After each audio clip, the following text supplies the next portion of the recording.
Hello, I'm Alex Jones, host of Infowars Nightly News, and I'm also a documentary filmmaker.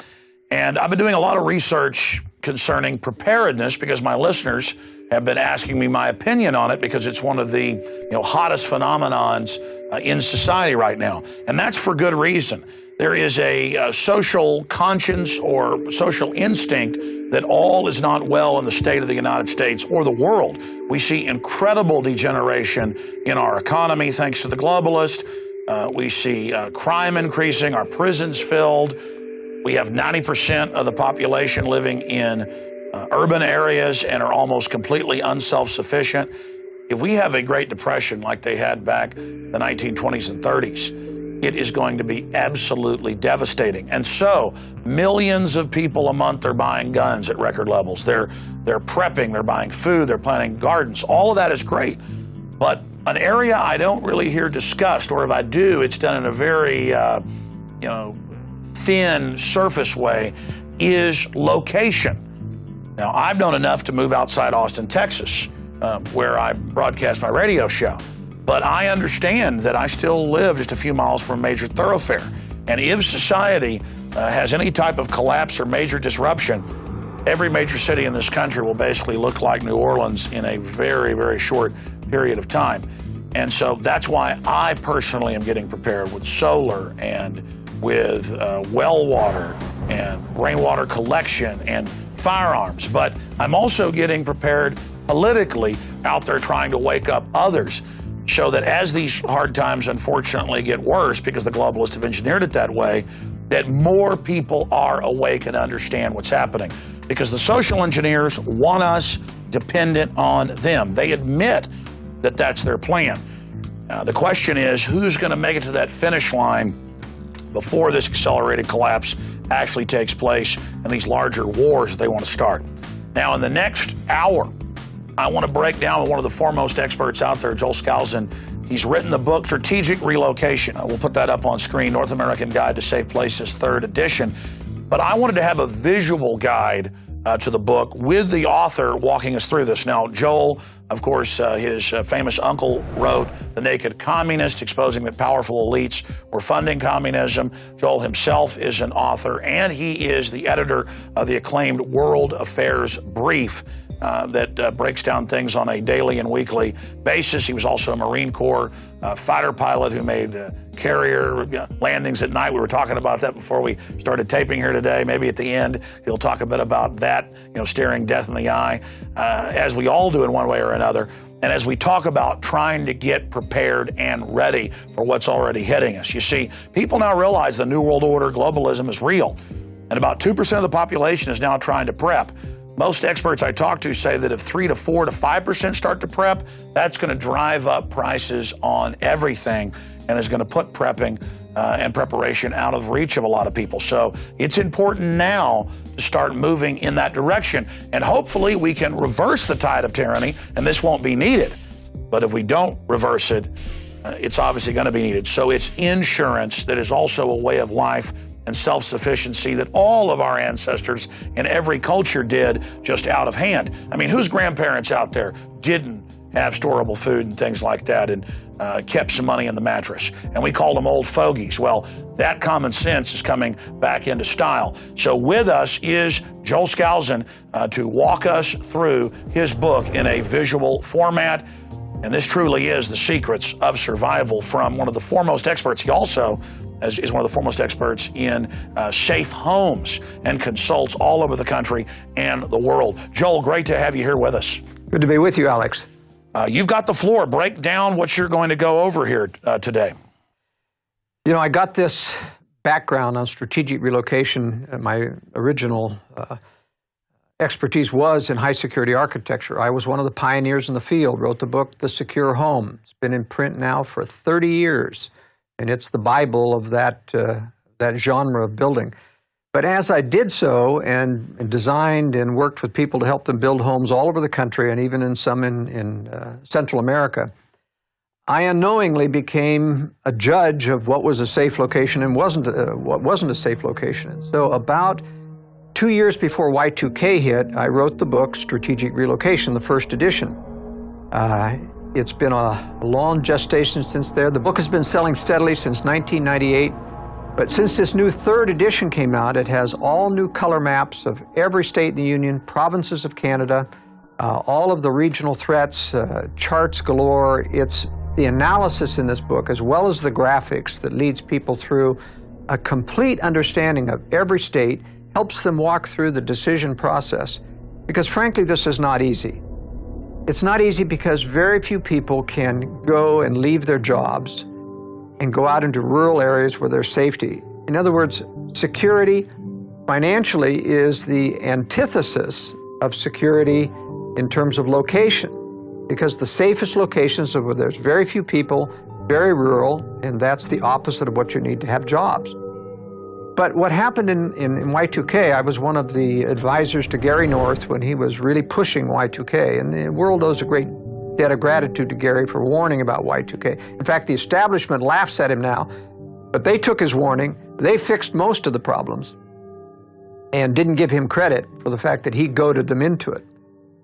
But there were a lot of people in Y2K that said the end of the world is coming, I'm bailing out of society, going out to rural. They bought a lot of survival equipment, generators, food storage, etc. And when it didn't happen, it actually did happen. There was about 5 major events that the media covered up. But really, the infrastructure stayed together.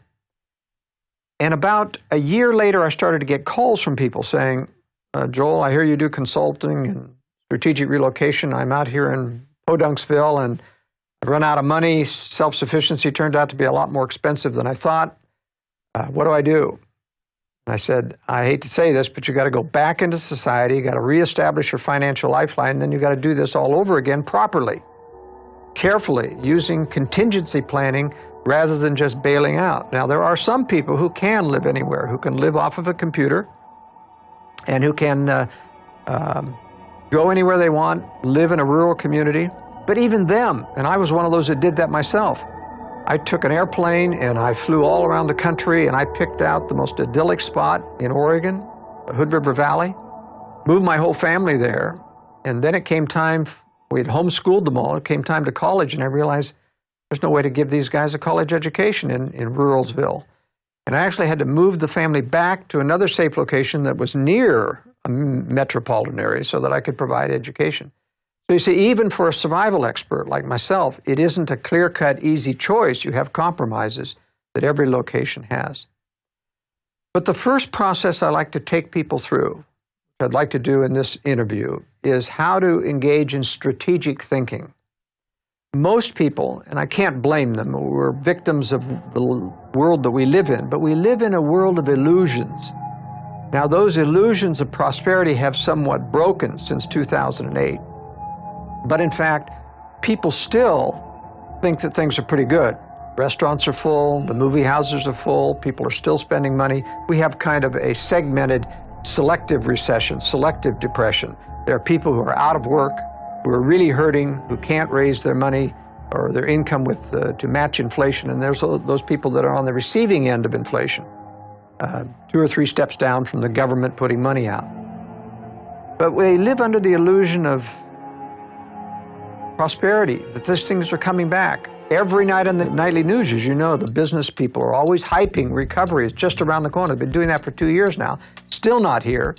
But in fact, there are signs of an inflationary recovery starting. And it's a combination of a couple of things. One, we have sat for 3 or 4 years not inflating, not going into deeper debt, at least in terms of the consumers, and that's been healing the economy slowly. It's been getting people used to what I call the real economy. That is not based upon consumer debt completely. It's based upon people's disposable income. And at the same point, we have had consolidation of bad properties, bad values. These things are being liquidated through foreclosures, and all of that's healthy. All of that should occur. And in fact, the economy would heal if they wouldn't try to pump more money into it, recover. But I suspect, my analysis is that we're going to see one more bubble that they're going to create. And it's limited. It can't get as high as the previous bubble because we're facing what's called stagflation. The only tool in the toolkit for the globalist, for the Fed, is inflation.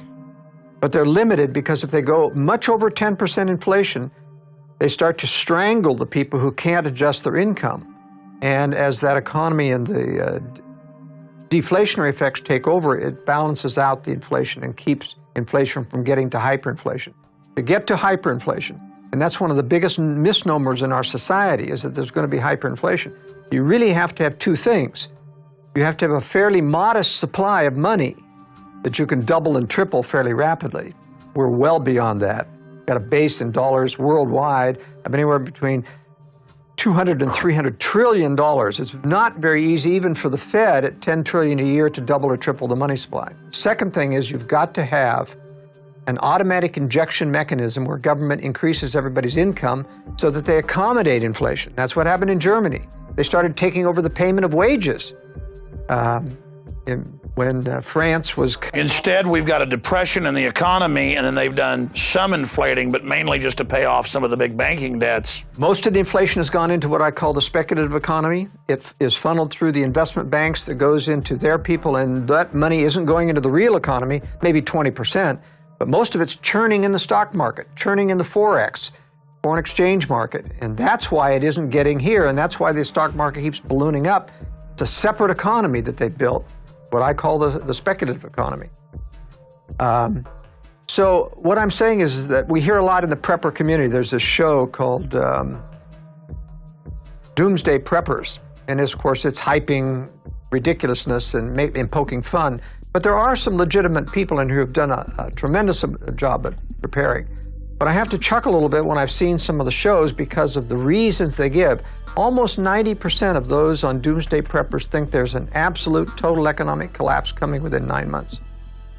And even though fundamentals, Austrian economics would say that has to happen or it's true, they underestimate the powers that be who have these power to create and control money, banks, and the press. And new mini bubbles. That's right. They underestimate the power of the powers that be to keep this economy floating by adjusting the rate of inflation, balancing inflation versus depression. Sure, it's a slow, rotting slide. That's what the globalists admit they want. They don't want big events that could wake up too many people. Exactly. But that brings up my next question for you, then I want to get into the presentation that's so important here.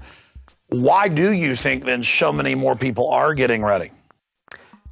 Well, part of it is that they don't understand the nature of the conspiracy. They don't understand that there is a great, powerful force, not only to take down liberty, which is what their agenda is, but to make sure that they don't get the blame for it. So they're going to they blame it on everyone. They blame it on the free market. They blame it on business cycle. It's not the business, it's the monetary cycle created by the Fed. And ultimately, these people are going to escape blame because they're planning a war for us, a third world war, a nuclear war, which in fact will wipe out a great deal of the financial centers and let them to walk away and say, it wasn't our fault. What's the strategy on the Arab Spring and putting Al-Qaeda and Al-Qaeda Light into Libya and all these other countries? The big agenda on that is a little bit complex, if you'll bear with me. They have dealt with these people for years, these tyrants like Gaddafi in Libya and Assad in Syria. They did rendition flights to Syria where they tortured them. I mean, these people have known these are evil people, but they've never taken them down before. Why now? Why the Arab Spring? It isn't because of democracy. It isn't because they want those people free. In fact, they're not free. Egypt has yet to achieve any kind of freedom. Libya is still in factionalized infighting, not going to be free. You got a lot of Arab nationals and radicals, a lot of Muslim fundamentalists running this show. They don't have an agenda about letting people do what they want. So the real agenda here, in terms of fomenting the Arab Spring, is to create conflict that is going to allow them to rearrange the chess pieces in the Middle East. Right now in the Middle East, you have Israel as the rising emerging power, surrounded by nations that have thousands of missiles that threaten Israel: Egypt, Syria, Lebanon, and Iran. So they're targeting Iran because Iran is the strongest boy on the block. They control, more or less, the other elements of the Arab fundamentalists, especially Syria, and Syria controls Lebanon. If they attack Iran, if they get Iran out of the picture, of course they know that Iran will retaliate before that attack is complete. That retaliation is going to give Israel an excuse to launch out militarily and bring the U.S. in, because the U.S. troops being in that area will get struck as well. Once we're bloodied, we have an excuse to come in. I think they're going to take down most of Israel's enemies in this next Middle East war. And they're going to neuter Iran, not by invading, because we can't afford another invasion. It would be very unpopular, like Iraq and Afghanistan is. But I think what they're going to do is not just go after the nuclear weapons, or the nuclear enrichment center. There are no nuclear weapons in Iran. But they're going to use the same excuse to take out all the military infrastructure and take out a lot of the civilian infrastructure, bring Iran to a third world country, right now a second world country, and neuter it, get it out of the way so that it's not a problem. I think, in fact, they're going to take Syria down before then, only because if Iran retaliated, Syria will also retaliate. It has the most weapons nearest to Israel. Israel would take a tremendous hit. Their Arrow anti-missile system is not capable of stopping the thousands of missiles that Syria can put out there, combined with those in Lebanon. And if Egypt joins the ranks as well, it could be really devastating for Israel. So I think they're going to take Syria out before. That's why they're engendering all of this foreign invasion of supporting the rebels, and why they don't give Assad credit for anything, including a ceasefire. They continue to exacerbate that ceasefire, as you've reported on your news very, very well. And so getting the Middle East out of the way is just a prelude towards the larger war they want to start. But it's part and parcel of the larger war, because part of that is you've got to build Russia and China, who are going to prosecute this war against the West, need to have an excuse so they don't look like aggressors. That excuse is being handed to them by our globalist leaders, by this intervention. The underlying cause of all of the intervention is the desire to give the West the reputation of the bully of the world. And that's what they did in the Slavic countries. That's why in Serbia, in the attack, they went after civilian infrastructure to create hatred against Americans. Americans were popular in Russia and in Serbia and other until they went after civilian infrastructure, bombed bridges and power plants and television stations, not just military targets. Israel did that same thing in the last invasion of Lebanon. They went after civilian infrastructure. No need to do that except to antagonize the population. And you say, why would anyone want to antagonize? People have to understand that there's systematic evil in the world. This isn't just one bad guy looking after his personal interests. This is systematic evil that thinks in strategic ways. We have to learn to think strategically. It's a three-level chess, and it's a stratagem, a deceptive stratagem. That's right. And the stratagem is, we're going to antagonize the world. It hands Russia and China the excuse to say, we went to war with the West so that we could stop the bully of the world, and the world will applaud. Just as most of the world applauded when Bush, got out of them. That's why we learned it was really the CIA that leaked out the Abu Ghraib photos, who'd actually ordered it. That's exactly right. I mean, all of it is systematic, and then put America's name on the globalist agenda. Incredible. You're watching the film presentation of Strategic Relocation with Joel Skousen and myself, Alex Jones. We're going to go right back to it here in a moment at prisonplanet.tv. But I want to encourage all of the viewers out there to think about what's just happened in the last week and a half. And of course, we're talking about Hurricane Sandy and now the election. This society is incredibly complex, and when anything gets disrupted by an election or by a storm, society degenerates very, very quickly. And that's why it's important that even if you're going to live in a big city, to know the escape routes that aren't going to be used like the major thoroughfares that are going to turn into death traps, major highways and things like that. And to know about different regions of the country that are statistically safer if things ever get so bad that you decide to emergency relocate. It's about thinking about our surroundings and being aware. And this is a process that I've gotten deeper into as this New World Order engineered collapse accelerates. That's why it's important for everyone watching this video presentation to get the DVD at InfowarsStore.com. When you do that, you're not only supporting our operation and what we're doing fighting the globalist, more importantly, you're getting a hard copy of the film with the expanded extras in a higher res quality so that you can also show it to your friends and family.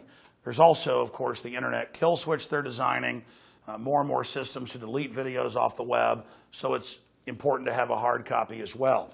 But not just a hard copy of the film.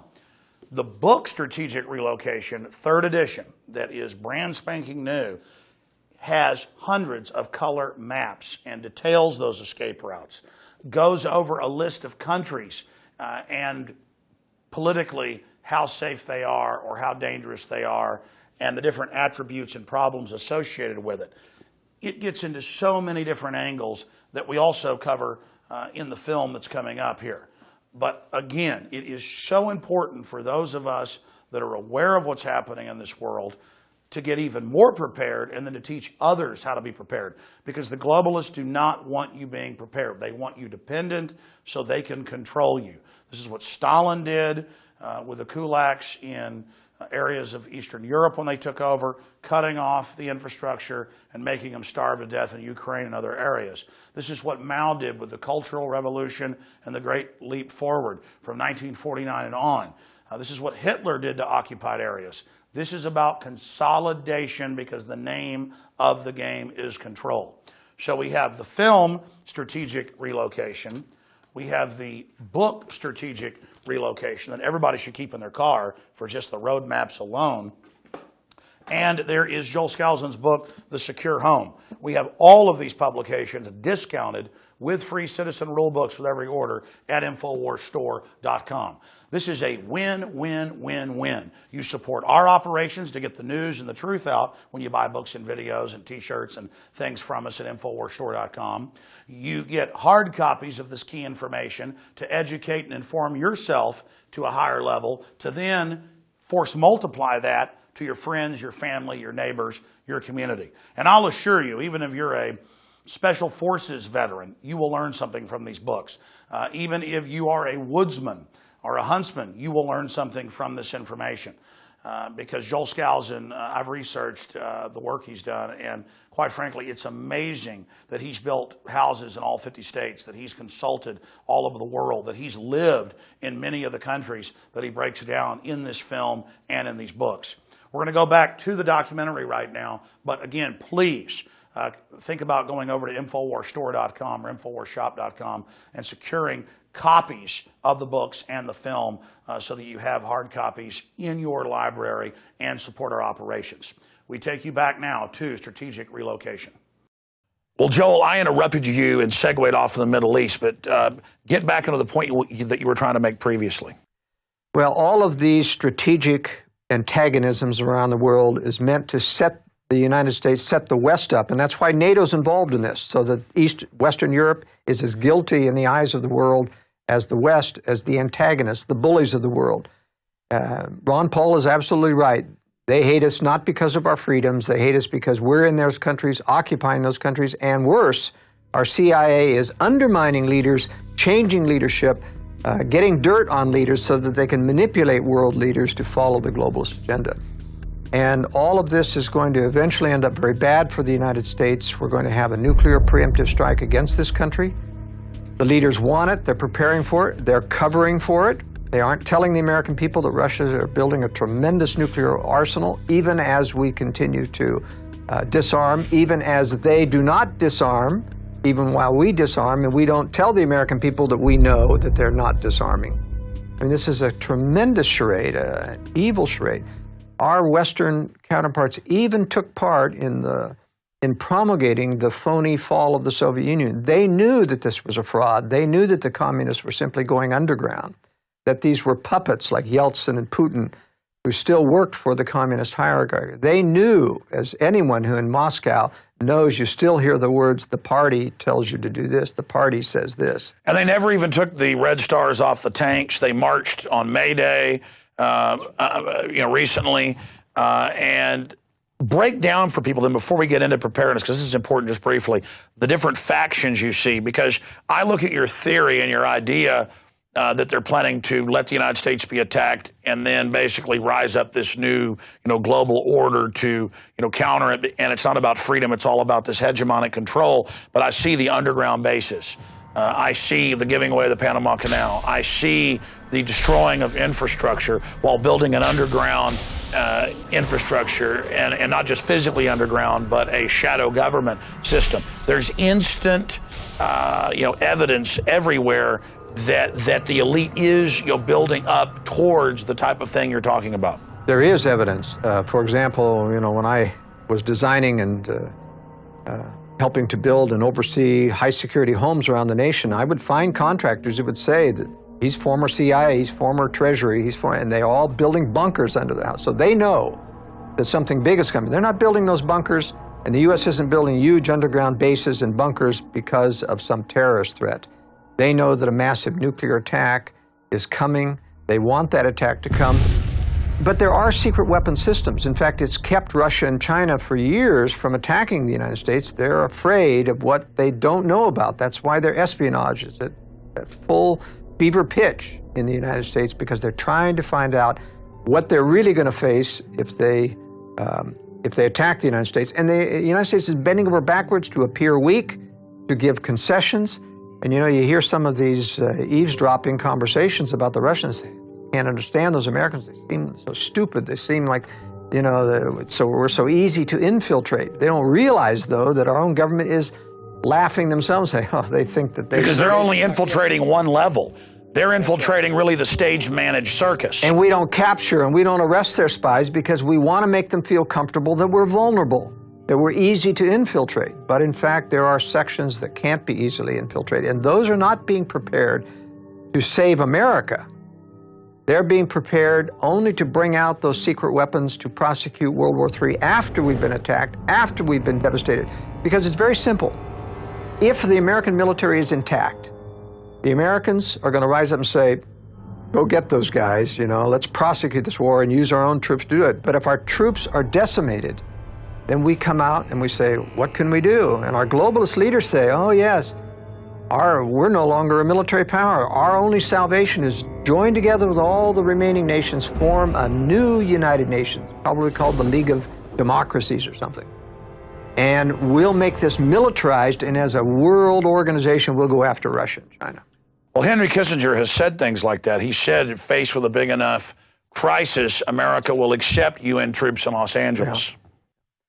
And several of the globalists over the years have made these things that we have to get globalism by stealth. We have to fool people into accepting it.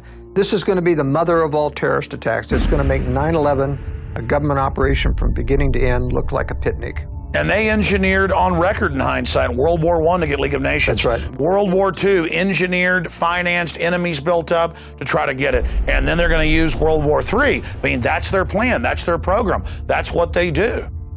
That's right. So strategic relocation is a systematic way to think strategically in the future about how do I safeguard. And it isn't a doomsday scenario necessarily. I'm saying this is insurance, just like you said. You've got to be prepared while we fight to retain our liberty, while we fight to expose globalism. We have to realize we're talking about a very powerful combination of power, very powerful. They own establishment media. They own about 75% of congressmen. They have dirt on them. They can control them. They own almost all the judges at the appellate and higher level, even the so-called conservative ones, they have dirt on. Now, they don't control them on every decision lest it become obvious, but they can turn the screws when they need to, like when it comes up to exposing or ruling appropriately on Obama's lack of citizenship. That is never going to see the light of day. Why are they openly marching in with the chairman of the Joint Chiefs and the Secretary of Defense and telling Congress the UN gives us orders now? Obama writes letters saying, I take orders from the UN. He became the first president to sit on the National Security Council, violating Article 1, Section 9. Why are they being so naked in all of this right now, in your view? Well, it's naked to those of us who look at this, but if you look at what it looks like from the press, it's just a mention here and there, and they don't give it emphasis. If someone in Congress to really get up and say, this is a violation of the Constitution, there is no power, as Ron Paul has repeated, there is no power to take orders from NATO or the United Nations. They have no authority over everything. And if the press gave that, you can mention something once and it means nothing to the American people. It has to become a drumbeat, and they don't make it a drumbeat. They may mention it once, but people don't get upset unless the media focuses on it. So what to you and I may be obvious is not obvious to the American people. Nevertheless, it is slowly accustoming all of your pundits, all of your people who are not dyed in the world co-conspirators, but yes men going along trying to improve their careers by saying yes to the establishment. Those people get these subliminal messages. No, exactly. What happens is while they simultaneously make fun of us that are awake and actually read what the globalists say, they've gone in just the last 10 years from going, you're a kook, no world government or globalism exists, to you're a kook because you don't like the New World Order and globalism. And I'm like, well, wait a minute, you said it didn't exist. Well, now I'm bad because I don't want to embrace it. And so they're like, okay, the UN does tell us what to do. You know, what's the big deal? But it's benevolent. That's their message now. This isn't harmful. This is good for humanity, good for the environment. What they don't realize, and you know, the hotel I'm staying at has this big card on it. It says, we believe in sustainable development. Have you got a clue that it's not about, I mean, who could be against sustainable development per se, but it's about the control agenda that's underneath sustainable development. It means they set the agenda. That's right. It means they control what and decide what's sustainable. And when you decide, when you find out and wake up someday what that decision means, no gasoline, no electricity at reasonable prices, then you're not going to like sustainable, or at least their version of sustainable development. And they admit sustainable, Maurice Strong and others say, is about controlling people. It's not about actually helping the environment or empowering people. It's about total control. Give us an overview now. Let's launch into it of what you're going to be covering here. Well, as I began to say, the most important thing is for people to start to think strategically, meaning stop looking at the news alone. You've got to get alternative sources of information. You've got to understand that there's a different underlying agenda. We are not in Iraq because of democracy. We're not in Afghanistan. It's never going to have democracy. It's there for antagonism, for capture of resources, for changing the balance of power in the Middle East, a lot of things that are not good for America. What this means is eventually, when these illusions are stripped away, when this war finally rebels against the United States, in one day, America will go from day to night. And if you haven't prepared in advance, there's not enough time to prepare in 24 hours, even if you saw it that early. Now, it's important not only to not be on the last train out of town, most people won't even be ready and won't be able to get out of town when any of these nuclear weapons fall, because there'll be absolute panic. There's going to be instant social unrest because nobody is prepared. FEMA can't even hope to handle a national crisis of this emergency any more than they could handle Katrina. Don't even think about getting on the freeways. They'll be instantly clogged. You have to have either got out of town sooner or be prepared to hunker. But that would happen 2 or 3 months into a serious collapse depression.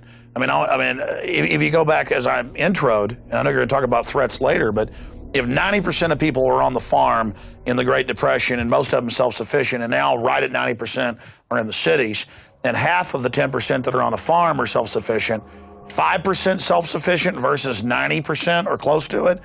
And I was reading that 7 million people died of starvation or complications from malnutrition in the decade of the Great Depression.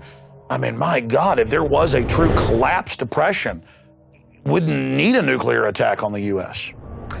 It's true, but the reason they need a nuclear attack is that a depression wouldn't foment a globalist agenda. Whereas if you destroy a nation militarily and you feel threatened, then it's much easier for someone to say the solution is a globalist combination of power to counter this evil power of Russia and China. Basically, you attack and kill the old republic, pose as the savior. America runs into the arms of the New World Order. That's right, and that doesn't happen with an economic collapse. And besides, if you have an economic collapse before war, they get the blame. They don't want the blame.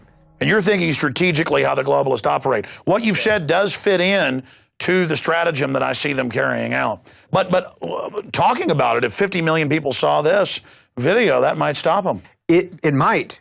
I mean, your work, for example, at Infowars.com has done a tremendous amount to influence, for example, the TSA, and they're bending over backwards to still continue to grow their agenda, but without offending as much, and they keep promising. They are afraid of the backlash that comes from knowledge, and that's part of the reason for my writing the book and part of the reason for going out on the limb talking about issues that are sensitive, like conspiracy against liberty, about nuclear war, things that nobody in the mainstream, there's only 2 or 3 of us analysts in the United States that are openly warning that there's going to be a nuclear war with Russia and China. And we have access, the government has twice as much information as we do, and they're absolutely silent. In fact, I've had intelligence people from the Defense Intelligence Agency tell me we have orders never to criticize Russia or to reveal anything we know about Russia. And why would you do that? You weren't trying to cover for a nation.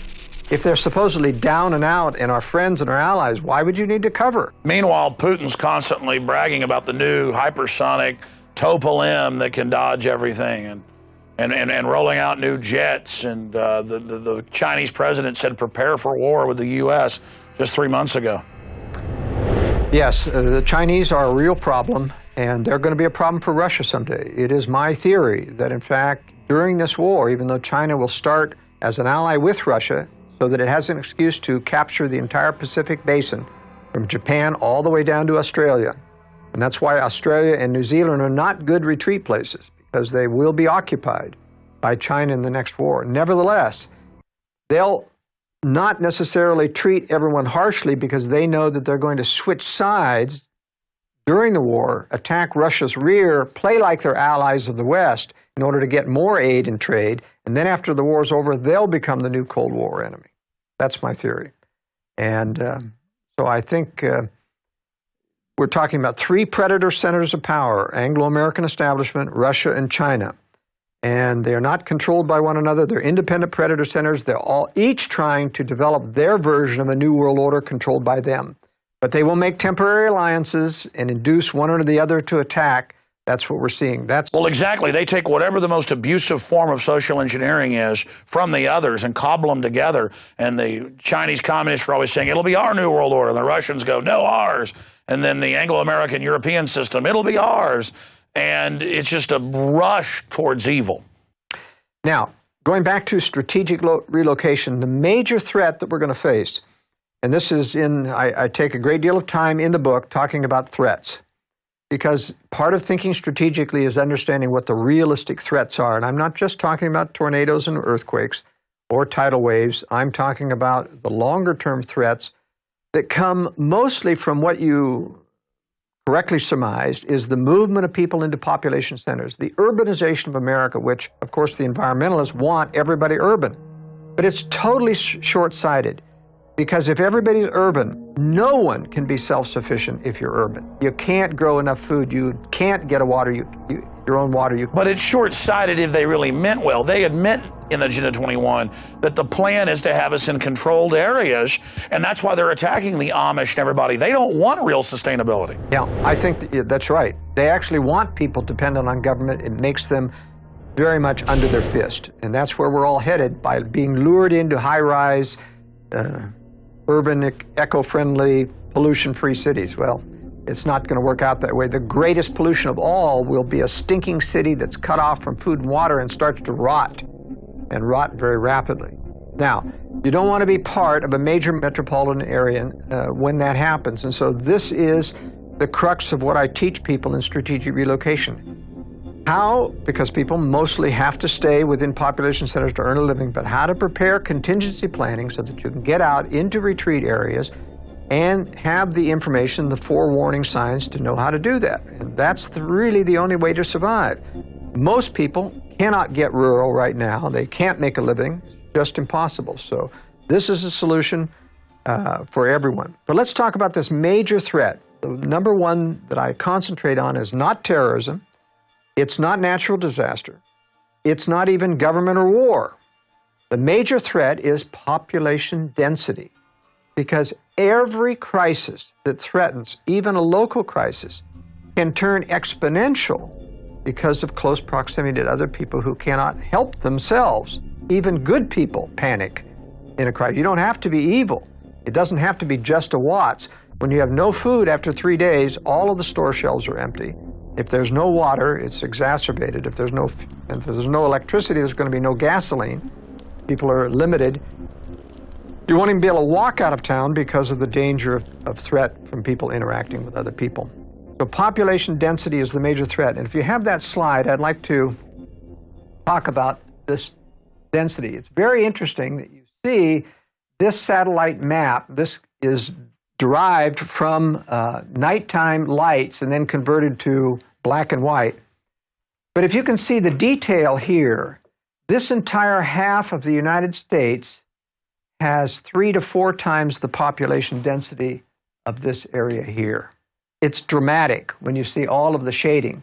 You know, you drive through the Midwest and the farms and you see little farms here and there, but every one of these pixels and things are thousands of people. Now, this is the most populous and most dense area in the entire United States, and these 3 areas on the West Coast around Seattle, Los Angeles, and San Diego are also heavily, or San Francisco and Los Angeles are heavily populated. In a crisis, any crisis in where infrastructure is cut off, these people are going to start to migrate outward. There is nothing there. There's no job to keep them. Suddenly, everybody wants to be relocated strategically. And there's a lot of people thinking about it. That's why the prepper movement is so big. A lot of people can't do anything about it. I would say, I think there's a ratio of about 10 to 1. People thinking about preparedness versus those that are actually preparing. So preparedness has increased maybe tenfold in the past 2 years. That means there's 200-fold people who are thinking about it but aren't going to be prepared. But nevertheless, when these things start to fall out, they're going to be fleeing as fast as they can with everyone else. And so it's important to track how those people are going to leave those major cities when you make decisions about leaving, especially if you decide that you're going to move out into the periphery of these areas. You've got to be very careful to make sure that those outflows of refugees Well, that's aren't grapes coming of down your road. wrath. I mean, during the Great Depression, my grandparents, people talked about just people walking down the roads and begging, can I chop some wood for some food? They're like, we already have people chop wood, but here's a little food. But by the end of the Depression, they'd almost hunted out all the squirrels, all the deer. And my family were landowners and upper middle class, and they almost lost everything in the Great Depression. And that was just a depression that the elite engineered to consolidate power. I mean, my gosh, under Agenda 21 and all this, once the public figures out they need to get out of Dodge, it's too late. We also have the example of World War II. World War II in Germany, we have the example of the Russians coming in, and every German city was being emptied out to get away from the Russians. They did not want to be occupied. Literally, entire cities were emptying out, taking to the roads. And so we know how far they go far afield of the roads trying to get food and water and hitting the farmhouses. And basically, it was within about 5 to 7 miles apart from every road where those farms would all be looted. And so you have to take those kinds of things into consideration when you're considering, yes, going rural, what may look rural. That's what I call strategic thinking. Can't just think about how nice and idyllic it is in rural Austin, out in the suburbs. You've got to look, how far am I away from a major county road that goes out there and that's going to be streaming with refugees. There's going to be famine. They're going to be out of water, out of gas. They're going to start spanning out within walking distance. And that, for most people that are tired and hungry and modern-day people, is about 5 miles. You've got to be beyond that so that people don't get to... So bottom line, I could have a place out in the edge of Austin that's, a decent house, but I've thought about somewhere really far out in the middle of nowhere in, the ugliest place possible, but where it has water and solar and buried food and guns, a shack. That's right. I believe in the concept of multiple eggs in various baskets rather than everything into one concentrated whole that could be compromised. So I think it is important, depending on your resources, to think that way. Now, even when you don't have the resources to develop your own retreat, people can, for example, double up with relatives, friends, and other people that they know that may live in rural areas, contribute a little bit of money so they can buy food and water supplies, put in equipment like solar and generators. These are things that you can do. That's what I've done. We've got a ranch, family property that goes back to Mexican land grants in 1830, but I've helped build a metal building, helped put in systems, helped pay for wells. And I probably wouldn't even go there during the collapse, but I really know this is a serious threat. And it's not like some insurance I buy and then if I die in a car, my wife gets it. This is insurance that I may end up having to use. In fact, there's a good chance. So I would be insane not to be gearing up. One of the things that people don't realize about preparedness is that supplies are relatively available. A lot of technology, a lot of new stuff coming on the market. But I've been in this business for 40 years, and I'll tell you, it's a real roller coaster for suppliers of preparedness equipment. It's either feast or famine. Right now it's feast, and supplies are tight because there's so much demand for them. But it's amazing how quickly people forget when prosperity appears to come back, if there's another inflationary upsurge and where people think good times are here and the housing is recovering, watch out. You'll start seeing they forget. People have incredibly short-term vision, Alex. They can't see or maintain a threat very long. If it doesn't happen in a year, they'll forget about it. That's the danger of all of the bogus prophecies about the collapse coming in 2012 with the Mayan calendar things. I can guarantee people it's not going to collapse in 2012. Well, that's right, but we'll end up getting blamed for 2012. I already have media calling me, national publications saying, so you think things are going to collapse? And I go, I've been on record saying that Mayan prophecy, as I've actually gone down there and researched it, even if people believe that religion, they say it just means the start of a new age or whatever. It's totally manufactured since the 60s and 70s by globalist gurus for people that are non-religious, basically, but superstitious, to believe it's the end of the world, so why should they get involved? It's just a way to stand down, kind of like the rapture stuff's been used and sold by the globalists, whether you believe in it or not, to make Christians stand down and not be involved, or Planet X, or a comet. It's always something's going to destroy us, so we never get ready for the real threat, the nuclear weapons, the fractional reserve banking, the 1,000 trillion plus derivatives. All of that is what could really destroy us. Biological weapons, super weapons, all of those things when added together, that's the real threat. And I see the elite digging in, not for the end of the world, but for major civilization collapse and stockpiling to reemerge in the Rand Corporation plan to basically then dominate. Have an attack on themselves by opening it up to a foreign enemy. That way it can be blamed on them, then mobilize the people under a new global fascist system. That's right. One of the things that people have to understand, that you've got to be prepared in advance before these things happen. You have to see a long-term vision of these types of threats. You have to have good information. You've got to subscribe to your news broadcast. I put out a newsletter, the World Affairs Brief, which every week I analyze this. It's going to serve as a very good early warning, because I'm watching this every day about how the Russians and Chinese are prepared. And, as Gary North used to say at Y2K, don't be on the last train out. Just too late. That train can get stopped. We know from Katrina, for example, a couple of lessons. Don't get on the freeways once, because they'll be trapped. You get on a freeway, it's like in an elevated moat. It's got barriers on either side. If your car goes out, if you're stuck in traffic, there's no way to go except abandon your vehicle and get off on foot. But one other thing you learn in Katrina is you don't go into the arms of the federal government. Don't go into a FEMA camp, because a FEMA refugee center becomes a concentration camp. You can't get out.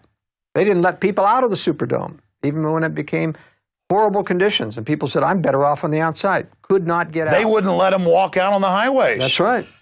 And they used that as a laboratory test. We saw the police start stealing, just total bedlam. I mean, looking at Katrina, it just proves the government can't and won't protect you. That's right. That's right. Now, there's also an agenda about cultural conflict brewing here. And that's one of the reasons why, no matter how much they talk about amnesty and how that's going to guarantee the problem, it doesn't. They know, in fact, it's a magnet. They won't close the borders. They never will seal the border. They want the cultural conflict that Europe is experiencing that comes. It's not only crime. It is the fact that you water down American cultural values, conservative political values, make sure that you can never win another election. So there's that agenda. And I have in Strategic Relocation several maps that talk about minority concentrations. And I don't do this because I view minorities necessarily as inferior, but because with certain cultural inflows, you have generalities you can make about the levels of crime that come from those cultural inflows and what it impacts American society. We know that there are radical people funded by globalist elements like La Raza and other organizations that want to foment social unrest and racial tension within the... So that's just a basic divide and conquer strategy. Just like you said, you don't want to run to some other country just because you can't really communicate. And again, it's part of that divide and conquer. That's right. But it is important to realize that certain areas of the country are predominated with minorities that will become culturally conflicting with your values at some point. So that's one of the dangers. Because the media is going to be programming. It's just like Trayvon Martin, where it turns out the Justice Department had people inside there that's now come out, trying to get a fight going, and they were editing the tapes together to make Zimmerman sound like he was saying bad things about black people. I mean, just incredible that the system was trying to cause some type of racial conflict.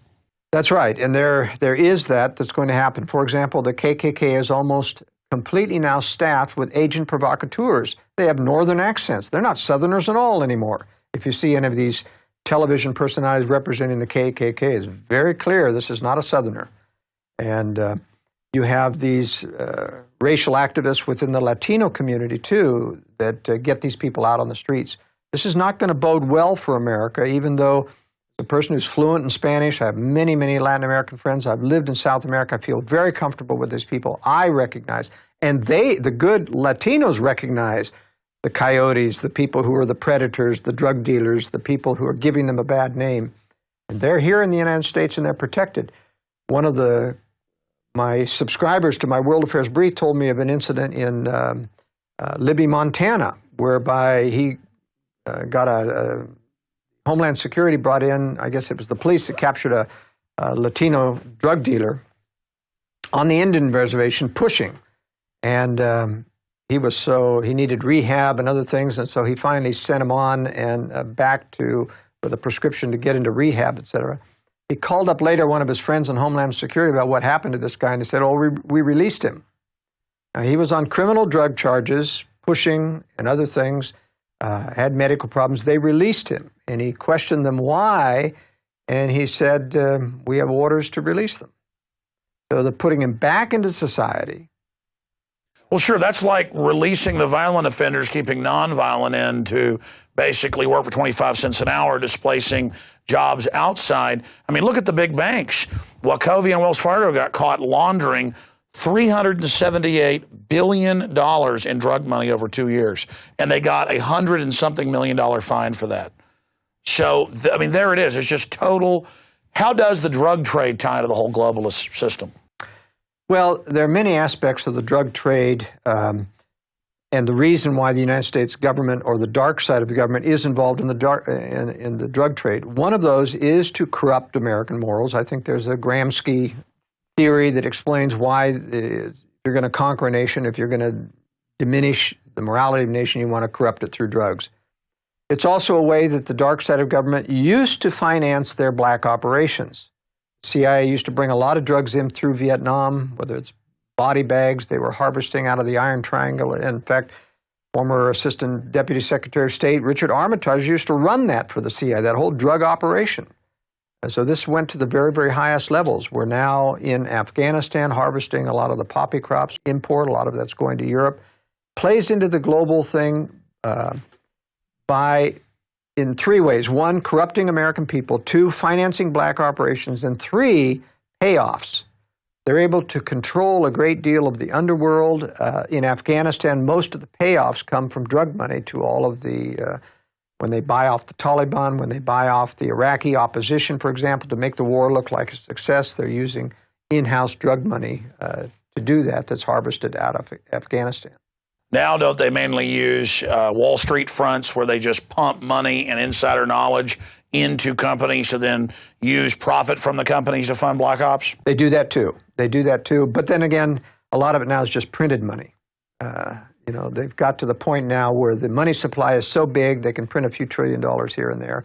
In fact, the CIA has a full set of U.S. currency printing plates. They've given a set to Moscow. They've given a set to several other governments. They're supposed to use it judiciously. But, you know, we send suitcases with air couriers when we go into a country to bribe officials, suitcases of $100 bills. Well, it's actually pallets now. Pallets, I'm sorry, you're right. It's pallets. And that's why, you know, that exit from Iraq going out to Kuwait, you know, was just people with satchels full of money that they discovered. Those are the payoff money, and they're getting it out of the country in order to, you know, make themselves oligarchs of their own variety out there in the West. Just like the oligarchs in Russia. The former communist leaders got the central bank to give them the loans to buy up the oil companies, to buy up the electric companies.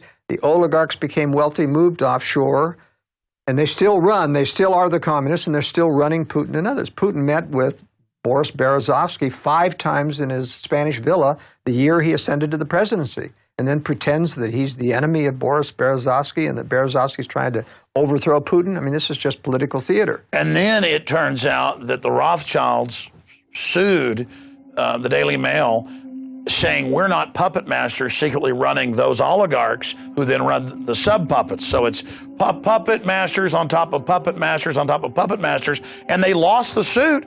And the judge said, wow, you really do run these people.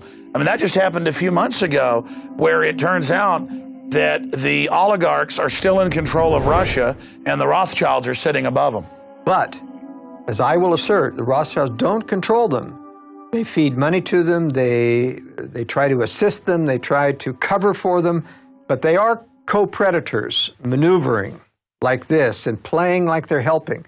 But sure, they're always flipping allegiances. But believe me, the oligarchs are intending to strike the West, and a lot of people who think, because they believe that if the Anglo-American establishment controls the Russians, that they'll never strike. But I'll guarantee you they will strike, because they're only assisting in controlling it in an arm's length relationship. Well, that's like China, where our criminal government will pay billions of dollars to move General Motors, Cadillac, and Volt to China. But then the Chinese president says, prepare for war with the United States. That's right, because they don't actually control the Chinese. They're trying to maneuver inside. Why did China agree to the one-child policy in exchange for aid? I mean, I guess culturally, the Chinese believe they've got too many people, other leaders have said. Well, every globalist predator center believes in controlling population. Only Russia needs population. Everyone else is trying to destroy population, China including. They've got an agenda to eliminate probably at least 3/4 of the world population. Well, I was about to say, from my research, eugenics is what binds the communist Chinese predators and the Anglo-American predators together. And from my research, everything is a eugenics-based obsession, both with the elite are looking for life extension and other things, but also it just codifies scientifically their innate hatred of fellow humans. Well, one thing that people listening to this presentation may get out of it, and I know a lot of people get discouraged and say, what hope is there if these predators are so powerful and we're going to have a world war and we're all going to be destroyed? Let me make it very carefully clear that everything won't be destroyed in a nuclear war. I had someone write me after our interview that we had just a few days ago and saying, well, gee, the Earth is going to be contaminated for 40 years after a nuclear strike, and so what use is there? I said, that isn't true at all. You're confusing a meltdown of a nuclear power plant, which has all these heavy isotopes that do stay and have a half-life that lasts even 100 years. They can be thousands of times more dirty than a hydrogen bomb going on. But a hydrogen bomb is relatively clean. It's just gamma rays almost exclusively, and they're dissipated within 3 days, 2 weeks at the max. Now, if there's more than one explosion over time, you might be in a shelter a maximum of a month. You can survive. The Russians intend to survive. The Chinese intend to survive. It's a matter of preparing. And a lot of people, have this apathetic, fatalistic attitude that I'm not going to prepare, I'd rather die. The problem is you don't die. You get sick, you wish you were dead, but you don't die. You continue to survive, just like Hiroshima. Believe me, with a nuclear attack right over a city, the people that weren't in the actual blast zone, 80% survived. It wasn't pretty. They went through hell. They survived. But wasn't that atomic weapon, of a more primitive design, and so put off more dirty? Even then, they survived, even though it was dirtier. The hydrogen bombs are much, much cleaner now. What I'm saying, it's imminently survivable. All you need is some protection overhead. What about neutron weapons? Well, neutron weapons are pure gamma rays, all right? And they're very intense. They're meant to radiate and kill. You get over 300 rads, and it starts to become fatal. And normally a neutron bomb puts out 1,000 rads per hour for enough to kill everybody within probably a 5-mile circle radius. So they're very dangerous. They will use some of those in a nuclear war, but it's the long-term residual fallout. There aren't enough rockets and warheads to cover everything and everything. Sure. I brought up neutron because it is perfect to keep the infrastructure but only kill the humans. And they claim that they decided not to build those in the late 70s, but from what I've been researching, that it's actually been built. The reason that doesn't work as a national strategy, though, is that you just need too many of them. You'd calculate 5-mile circle radiuses all over the United States to how many thousands, tens of thousands of weapons. They just don't have them. So you can't overcome a nation with just neutron and leave the structure. You've got to decapitate the military so a nation wants to give up and not fight. That's what the Russians and Chinese are betting on. Decapitate the United States and everybody's going to give up and say, whoa, we can't defend ourselves without the U.S. military. Joel, what's the time frame after the United States is attacked? I mean, how far out do you see this happening, and how fast until the globalists reemerge and try to create this counter New World Order to Russia? That's a very good question. The timing is dependent on Russia and China being ready, confident enough to do the strike, confident enough of finding out enough about our weapon systems or stealing enough technology that they feel they can compete. My estimate that that's at least till 2020 and beyond, not before then. In other words, I think we have time. For example, China needs a blue water navy to control all of the area that they're going to do on the eastern Pacific Rim. They are intending to wipe out America's navy with nuclear weapons, which are very easy to do to carrier task forces. Then they plan to move theirs out and replace ours. A lot of people complain about my theory saying, well, theirs are just as vulnerable as ours. Not if the U.S. has been decapitated. Then it's a non-nuclear situation and you're back to maritime strength. That's what the Chinese did. They're at least 10 years out on getting a full blue water navy. Their 4 aircraft carriers won't be completed in 2021 to 23. Now, I'm not saying that I can guarantee that the strike won't come before then. People ought to be prepared well in advance of that. But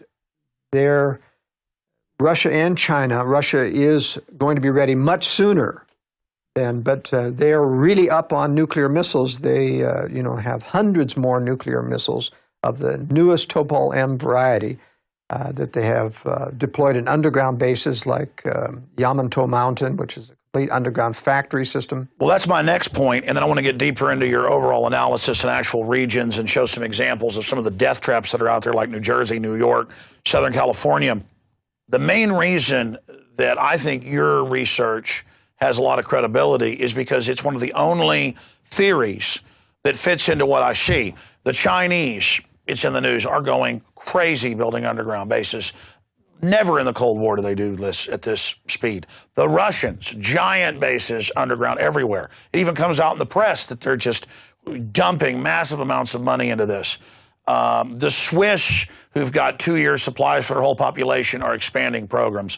All over Europe, the elites are publicly moving to islands and preparing and building bunkers. You're in that business. You say you've never seen it expand like this. And governments are digging in. And COG is expanding and stockpiling. They are racing. And people say, well, that's because 2012. Oh, or that's because of the comet. All this made-up crud. And then you've got the seed vaults and at the North Pole and other places. And you've got DNA arcs and all of this, and the Rockefeller Foundation heavily involved in this. They don't just build infrastructure and do things for no reason. So why are they engaged in something much bigger per nation in these power blocks than the Manhattan Project? I mean, obviously they're getting ready for something big. And I mean, is it a race-specific bioweapons? Is it a nuclear war? All I know is they're gearing up for something big. Well, I can tell you that race-specific bioweapons are very chancy still. Anytime you use biological weapons, they're really afraid this is not going to be able to control or be as discriminating. I mean, they're very nervous about this. They can mutate. Well. They can mutate. It could be devastating. They prefer nuclear because this is very controllable.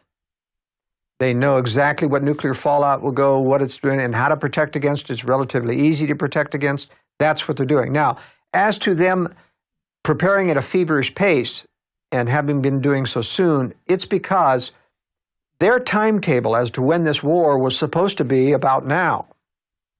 In other words, they were planning on inducing Russia and China to strike as early as now, and it just hasn't worked. It keeps prolonging. They were doing major disarmament in the 1990s, PDD-60, where President Clinton came out in 1997, told the nuclear establishment in the United States to prepare to absorb a nuclear first strike and not launch on warning. Meaning, you may think you got the launch procedure and all, but you're not going to get permission to launch. That's, even our military today saying, no, we've got the procedure for launching on warning and for retaliating. I said, yeah, but you can't do that without permission. You're not going to get permission. Well, that's right. Don't they have to give them the authentication code to then let them? So they don't really have it. They don't really have it until the White House releases the... And when did they change that? Because at one time they did, right?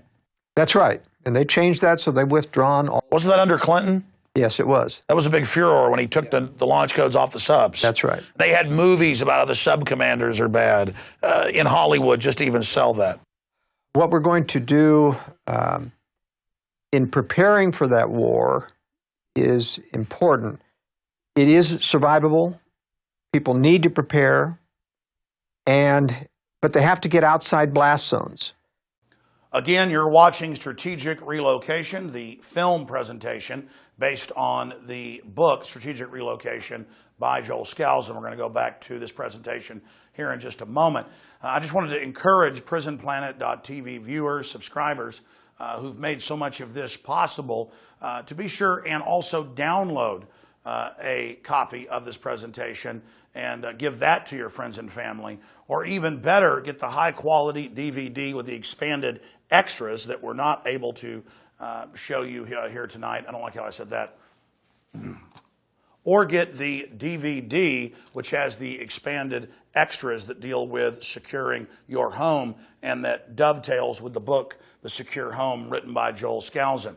Also, we intend, as a public service, to post this to YouTube at the Alex Jones channel, and I'm sure Change the Channel and others will want to post it as well. And so I hope those of you out there watching this on YouTube will support the author, Joel Skousen, by buying his books at InfoWarsStore.com. But more importantly, support yourself in having these Bibles of preparedness that any home is incomplete without. But regardless of what you do, take this YouTube video or other video system that you're watching it on and send the link to friends and family, because the globalists do not want us prepared. Because if we are prepared, they're not going to be able to domesticate us and fully take over. Agenda 21 is about driving us all into the compact cities. We've all seen the UN maps that Congress was shown back in the mid-90s. And now we see those maps being implemented where half the country is completely off limits. Another 40% or so is very restricted, and less than 10% is, quote, free use. This is global world government zoning.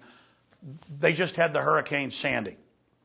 And I saw on local Fox News, the environmentalists said, you shouldn't be able to rebuild because buildings are bad on the beach. Well, it's about insiders only being allowed to build. So that's what this is all about, ladies and gentlemen. They want you under their control. And sure, even if you can't move to the safest zones in the U.S., there's a lot of options broken down here in this film and in the books. You can move to safer areas per capita outside your city. I commute in about 20 miles every morning. I live about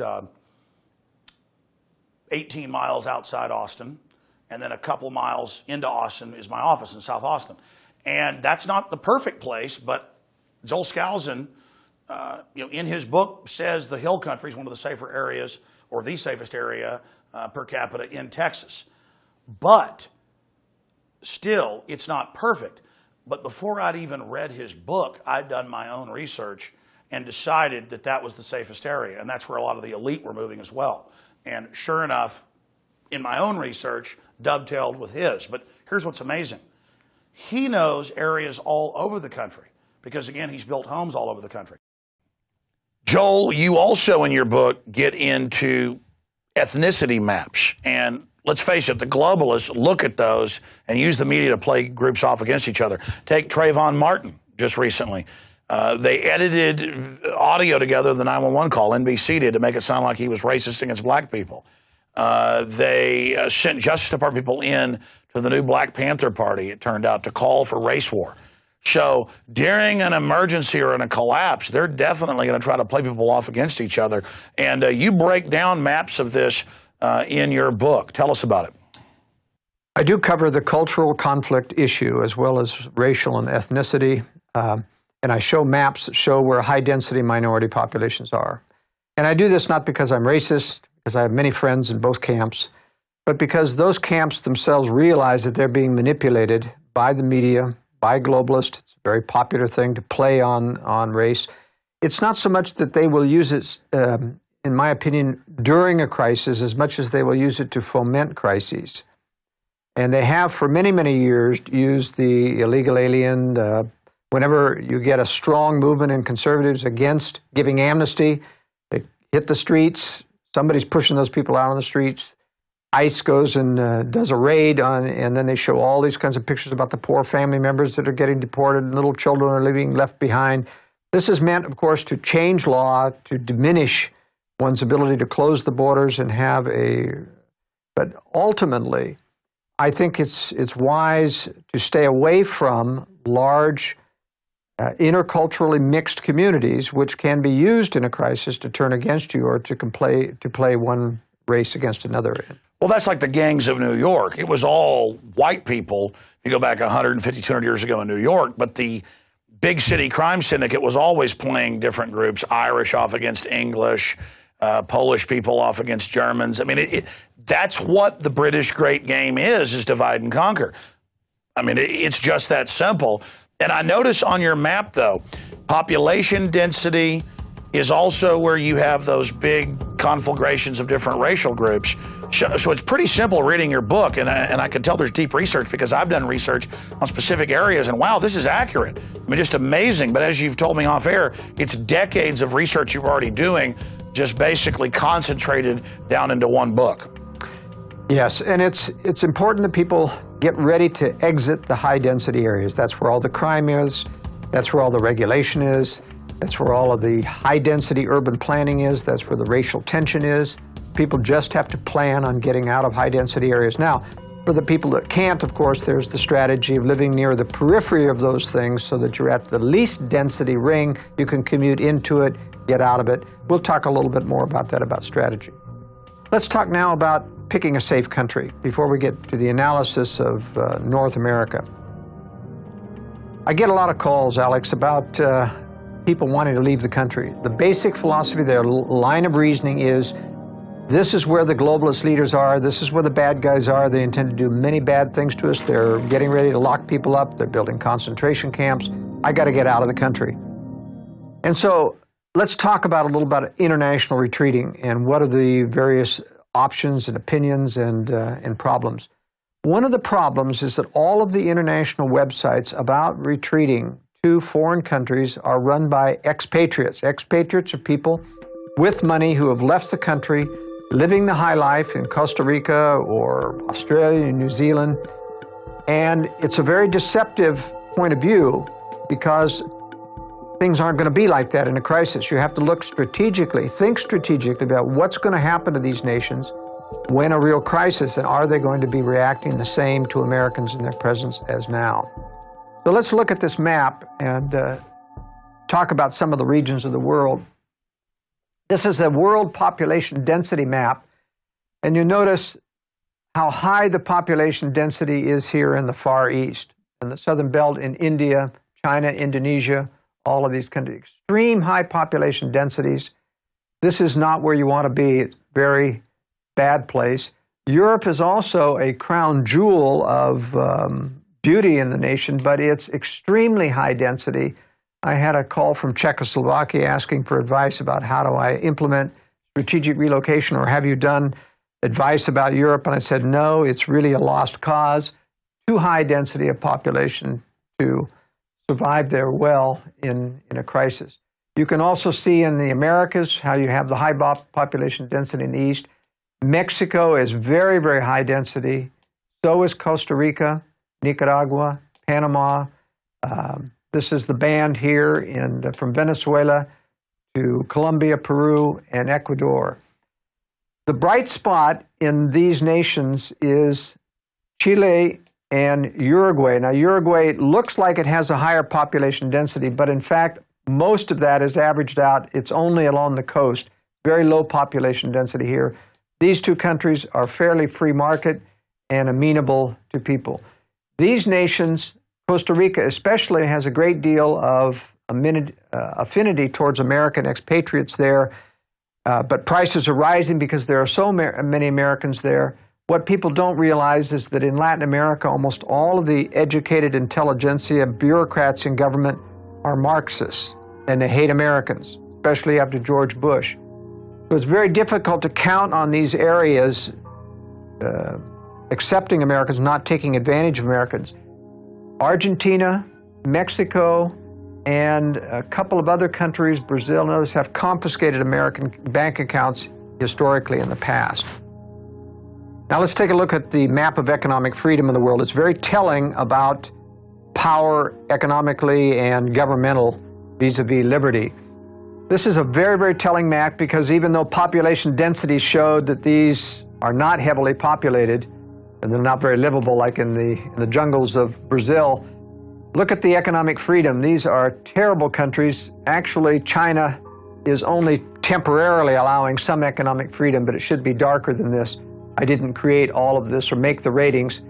But look at Mexico, very, very highly regulatory. Costa Rica is a little bit better. Panama is a little better. Venezuela is very bad. Colombia is bad. Peru is bad, or Ecuador is bad. Peru, less bad, and Chile is almost white. Chile's the best nation of Latin America if you're going to migrate. Uruguay is next, small country, not as corrupt as Argentina. In fact, they play off the fact that Argentina is very restrictive about many things, including controlling wealth, and so they get the overflow of people leaving Argentina. Most of the high-density population international crowd lives on the coast. Prices are very expensive. They're in dollars. But here in the interior of the country, I've lived there for a couple of years. That's a real gem. Cheap property, wonderful people, a totally different country than the high-priced coast. There's nothing in Africa that I recommend. This is an anomaly in terms of economic freedom. It's actually just anarchy, and I don't consider that a very good bet for economic freedom. Europe, as you can see, has some economic freedom. This matches my highest recommendation in Europe is Spain in terms of a livable country. A lot of expat communities, Brits especially, that have located down on the Mediterranean side of Spain.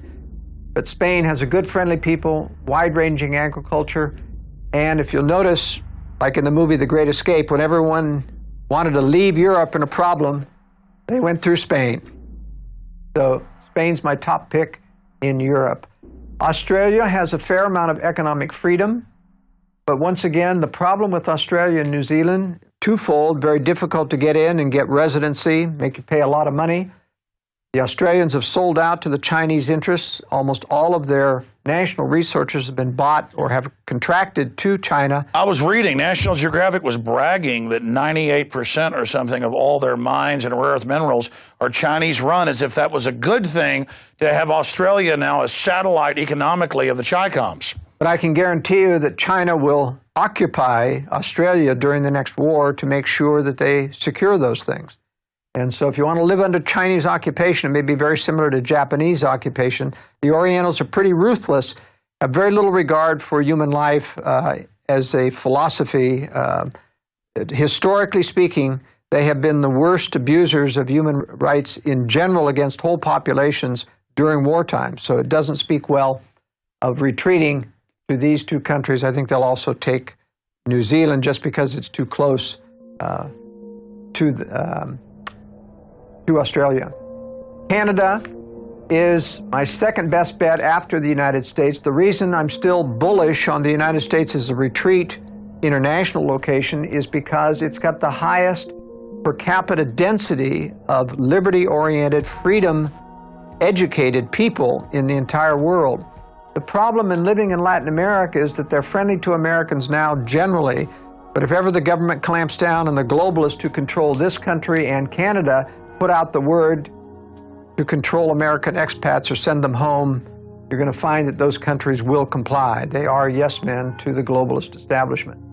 Canada, only advantage toward the United States is millions of square miles of wide open spaces to the north, though the climate is more hostile.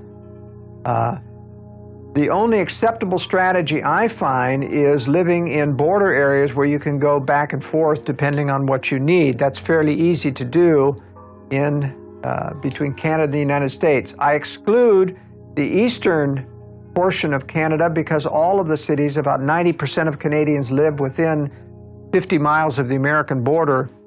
and thus they become extensions of the American cities. How does Alaska tie in, or Hawaii? Obviously, Hawaii is not a place to be. Hawaii, I give a 0 rating, the lowest rating possible, because it is an island, because it's far away from the mainland, and I believe it's possible, if there is occupation in the United States during war, it's going to be Hawaii that gets occupied. It's a strategic outpost for military adventurism, and the Chinese would be foolish not to take it. So it's a possibility that China could occupy Hawaii. But in any case, even if it gets cut off, I've lived in Hawaii. I know that it depends on shipping every week to bring in food, gasoline. You're going to be out of those things. Even though Kauai is my choice of an island if you have to live in Hawaii because it can be self-sufficient, Oahu is not self-sufficient agriculturally. The Big Island is self-sufficient. And so Kauai or Hawaii are the best places to be. But I'm afraid, as in any island, that it could be surrounded and occupied and you just simply can't get off the island if you need to. Now, Alaska is a very interesting case. I downgrade Alaska even though you could be self-sufficient there in the southern panhandle up through Anchorage, but it's still a very hostile environment.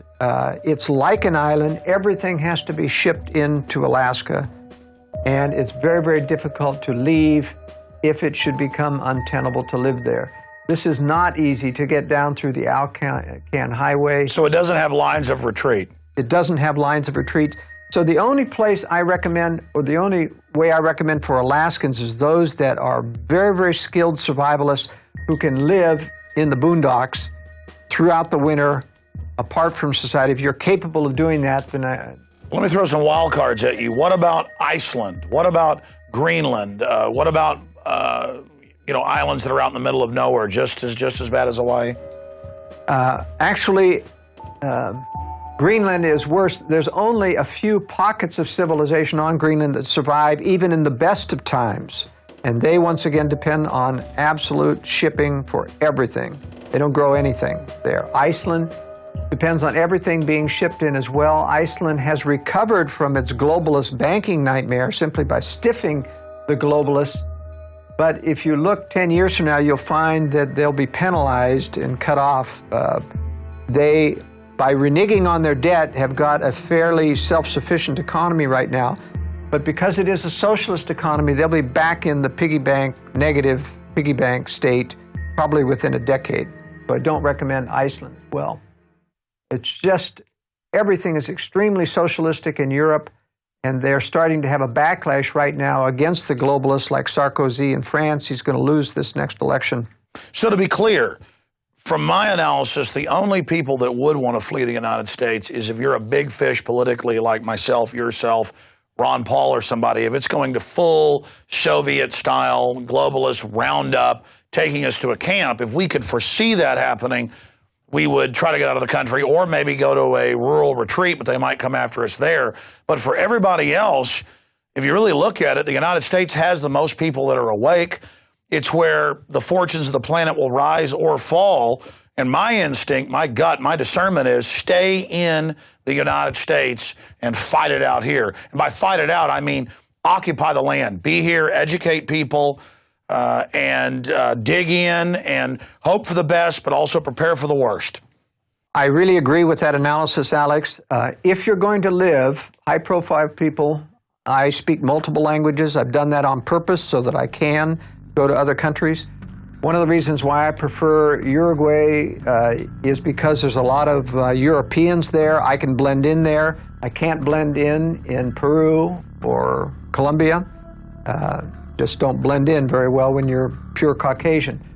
But it's very important to get native language speed if you're going to try to blend into those countries, because someday, there will be a roundup of Americans. There will be confiscation of properties. There's a lot of Americans here in little enclaves in Mexico. Jesse Ventura. Yeah, and I think that's a dead place for Americans. I'll tell you, the crime is very, very bad. The corruption, you can't depend on any kind of safety there. Staying in the American enclaves, they'll eventually be raided. And so you think the Baja is a death trap? Yeah, I think it's a death trap. So don't judge these countries because you have American enclaves that are living the high life right now. I can guarantee you that will not survive. Well, they're going to be ripe for the picking. Yeah, ripe for the picking. And when Mexicans are out of things, and if the druggies don't get you, the criminal elements within. Well, in Mexico, they're already killing all the middle-class people and are kidnapping them right now. And that will get only worse. Kidnapping was the bane of Central America, El Salvador, Guatemala. Went through a lot of kidnapping. I was down there in the 80s when that was occurring, stayed at a house with bloodstains still on the wall from the owner being kidnapped, ransom, paid the ransom, he was killed anyway.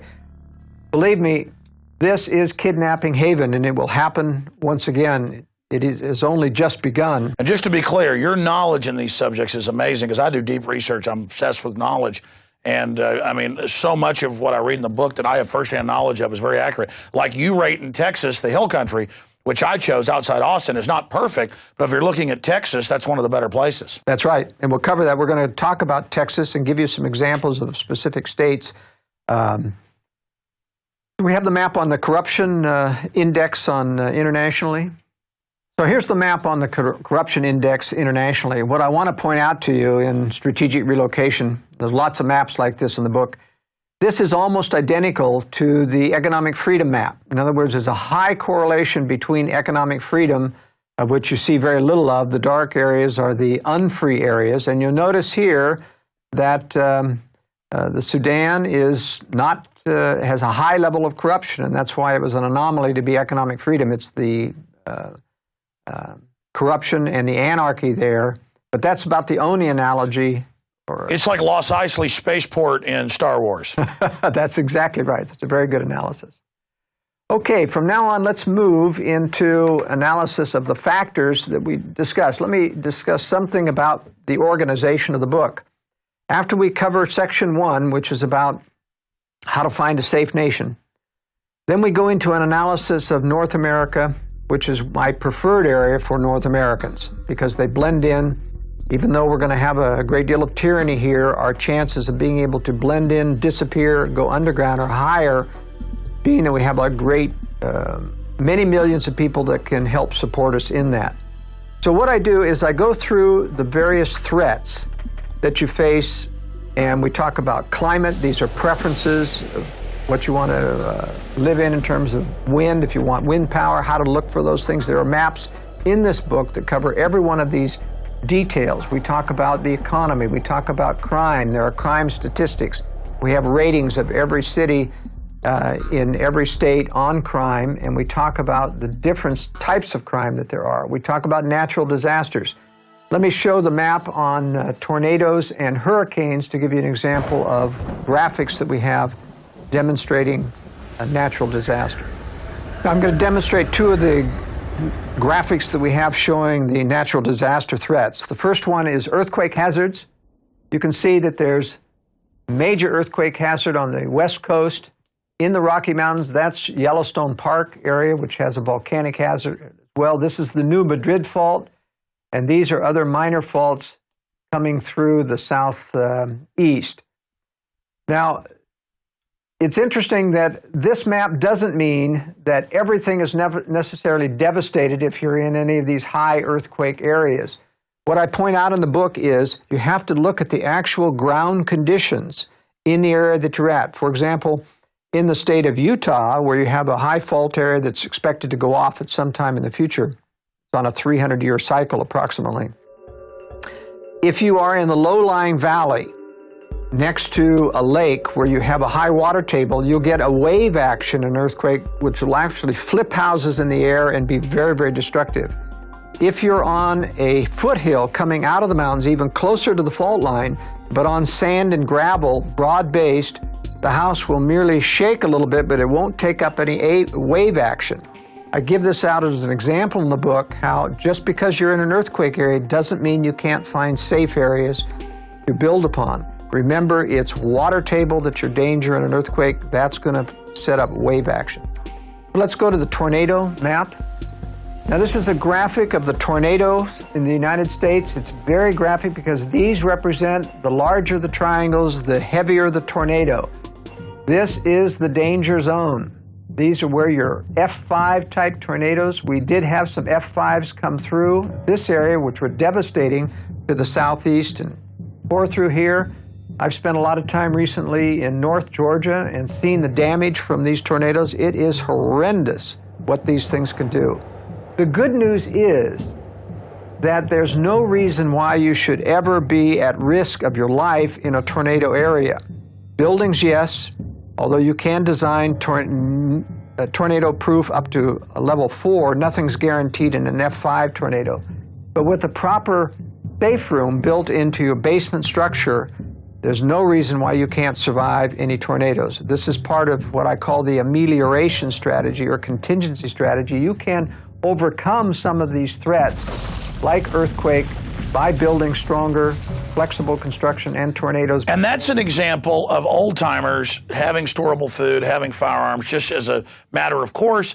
They all had storm cellars, and then, oh, that's stupid to have, so people just wait and get killed now. Things really changed. In the past, if there was a threat, people made a preparation for it, and it would double as a cellar for their canned goods or whatever. I remember after our recent interview on Infowars.com that I got an email from someone in California and laughing about our interview, saying, I remember the 60s and my father talked about everyone having a fallout shelter, and he was in the military, and he said, we don't need any of that. That's never going to happen here. And I responded to him, well, just remember, you've been warned. When it happens, not my fault that you weren't prepared. But my point is, if you live in Tornado Alley, like people in North Texas or in Kansas or Missouri or Oklahoma, and you know about the hundreds killed every year, just because you have a storm cellar doesn't mean that you think you're going to be hit. It's just it's there as a backup. That's right. And the advantage, by the way, of building a secure home in these areas is that when you do a high security safe room in a basement with a concrete cap over it, you can tell the building department, if you're in an area that requires building permits, that this is a storm shelter. You have that excuse. You don't have that excuse in areas where there aren't tornadoes. And so it does allow you to avoid talking about having a high security room. And of course, when we design these, we make sure that we don't design all the details into the plans. You simply put a box in concrete, and you don't put any of the facilities in. You call it storage, or you call it a tornado shelter, and then you put in the detailed equipment, which would make it obvious what its purpose is after the building permit process is through. I want to build a concealed fallout bunker. I recommend that everything be concealed. As I pointed out in my World Affairs brief, Obama's executive order detailing to federal agencies the confiscation of natural resources and foodstuffs in an emergency is based upon the National Defense Production Act of 1950. And even though that commandeering power has been removed and repealed in 2009, it'll be back at some other point at an appropriate crisis. But still in the National Production Act of 1950 is the statement about hoarding. If you are caught storing food or having stored food after it's been declared a scarce resource, you're guilty of a year in jail or a penalty of $10,000 a day. So it is important, my point is, to have concealment, because someday I can guarantee you the government will come to call for your hard-earned stored materials and confiscate them unless you've got them concealed. What about these buried capsules that I've seen, like in movies like The Road, but I know they really sell them, where it's just a hatch and it's basically like a buried gasoline drum type system like they'd have at a gas station underground. You know, you have the hole dug, then you have somebody place it, you cover it up. I mean, just for absolute emergencies. Is that one of the more inexpensive ways? It is, in one way, more inexpensive, but it's practically, as a practical matter, something I don't recommend. And the reason is, it takes a lot of in and out of one of those holes to stockpile something. The chances of you doing that without anyone seeing you, or getting to it when you want to without somebody seeing you out in an open field, or even if it's got a few bushes around it, very difficult to do. That's why I always recommend, whether it's a concrete cellar, a hidden facility under the house. That's right. Under the house, under a shed, under a barn, so that you can drive into it, unload in privacy, rather than doing something out in the open.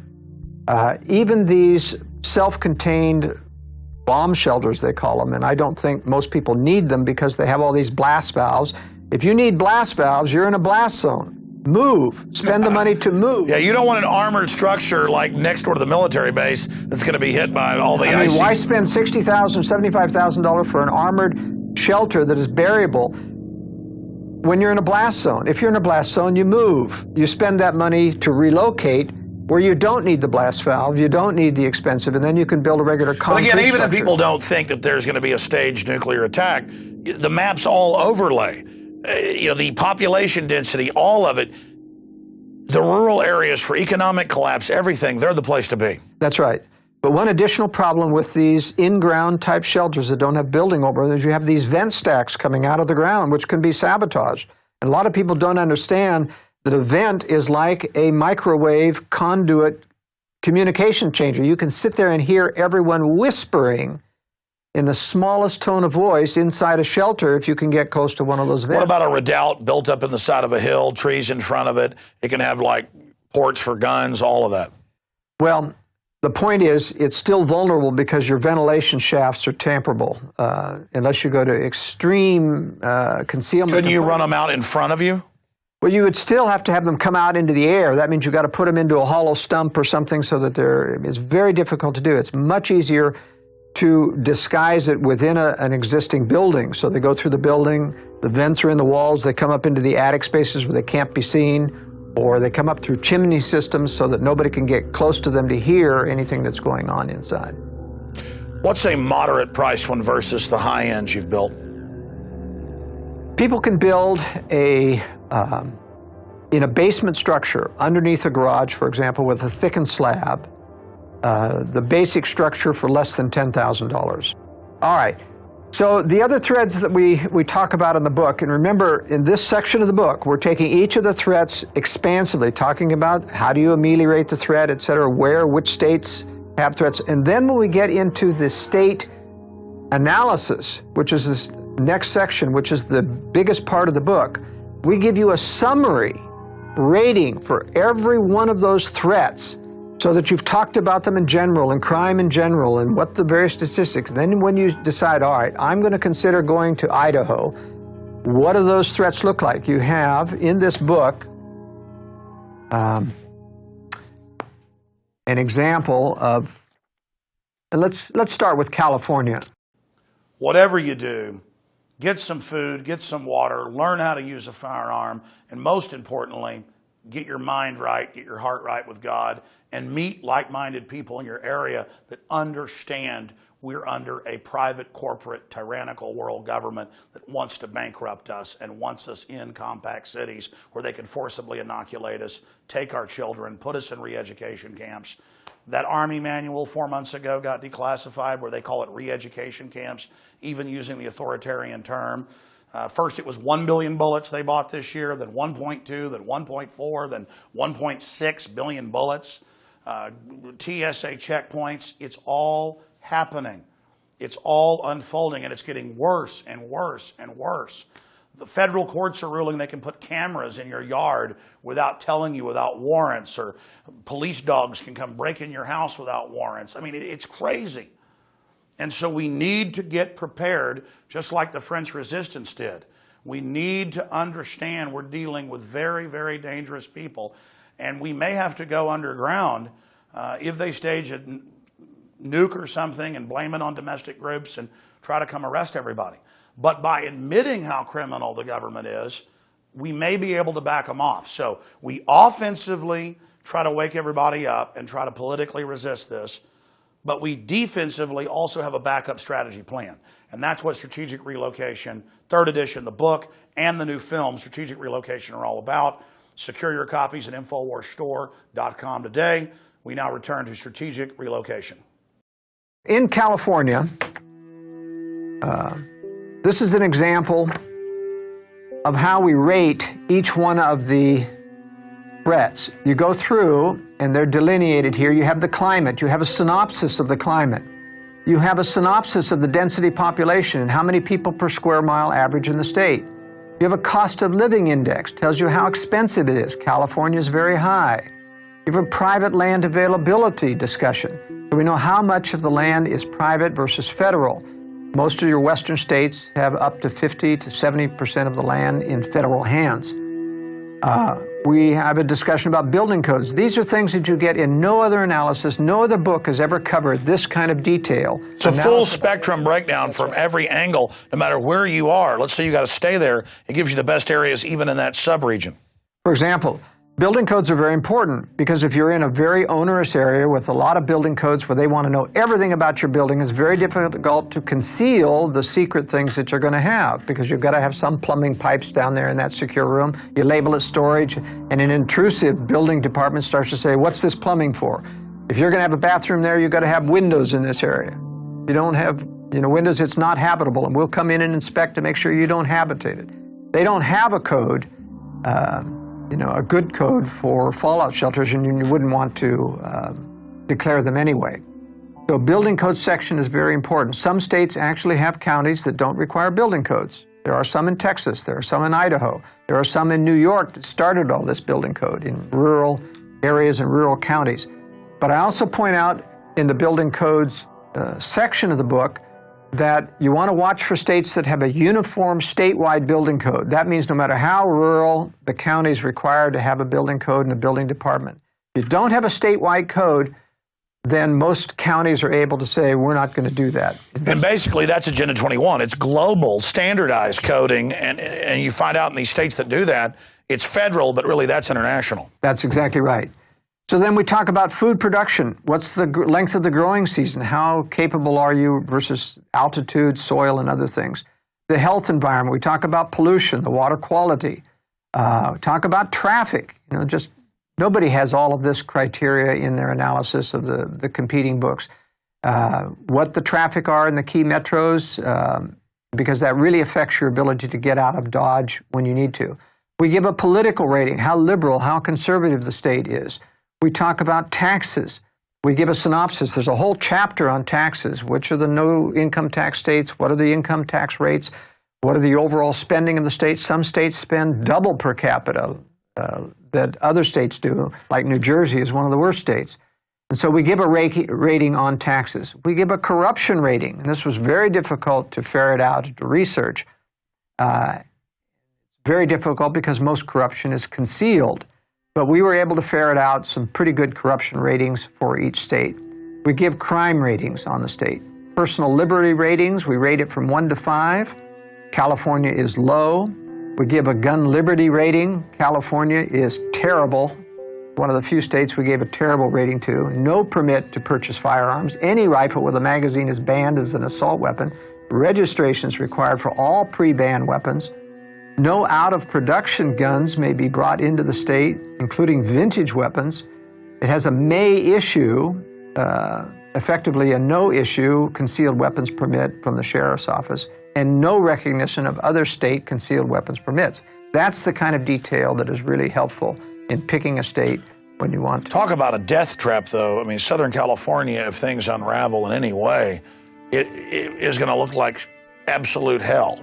That's right. But I'll tell you, California is a mix in that regard. It's got some very good retreat areas if it wasn't that it's in California. It's in the socialist state of the Union. It's in the most highly regulated state of the Union. And yet it's got some beautiful areas in the Sierra Mountains and things, and we'll talk about that when I show you the map. We talk about alternative medicine. This is very important. A lot of people keep asking me and says, are you going, to tell us how to get our meds? And I said, forget your meds. Meds are not going to be had in a crisis. Learn to use alternative medicine now and get into states which allow alternative medicine, because then that little mini industry isn't stifled. You have naturopaths, you have chiropractors who know how to prescribe good nutrition, etc. I talk about homeschooling freedom. This is going to be very important. Another thing on alternative medicine you need to be aware of is that hospitals someday are going to become a screening, filtering mechanism to screen out homeschoolers, screen out people who believe in discipline, because they already admit that. They say it's going to be the new tyranny to enforce all the surveillance. And vaccinations and those, and it's very deadly. California just passed a law where they vaccinate kids without parental consent. I mean, that's like red alert exodus.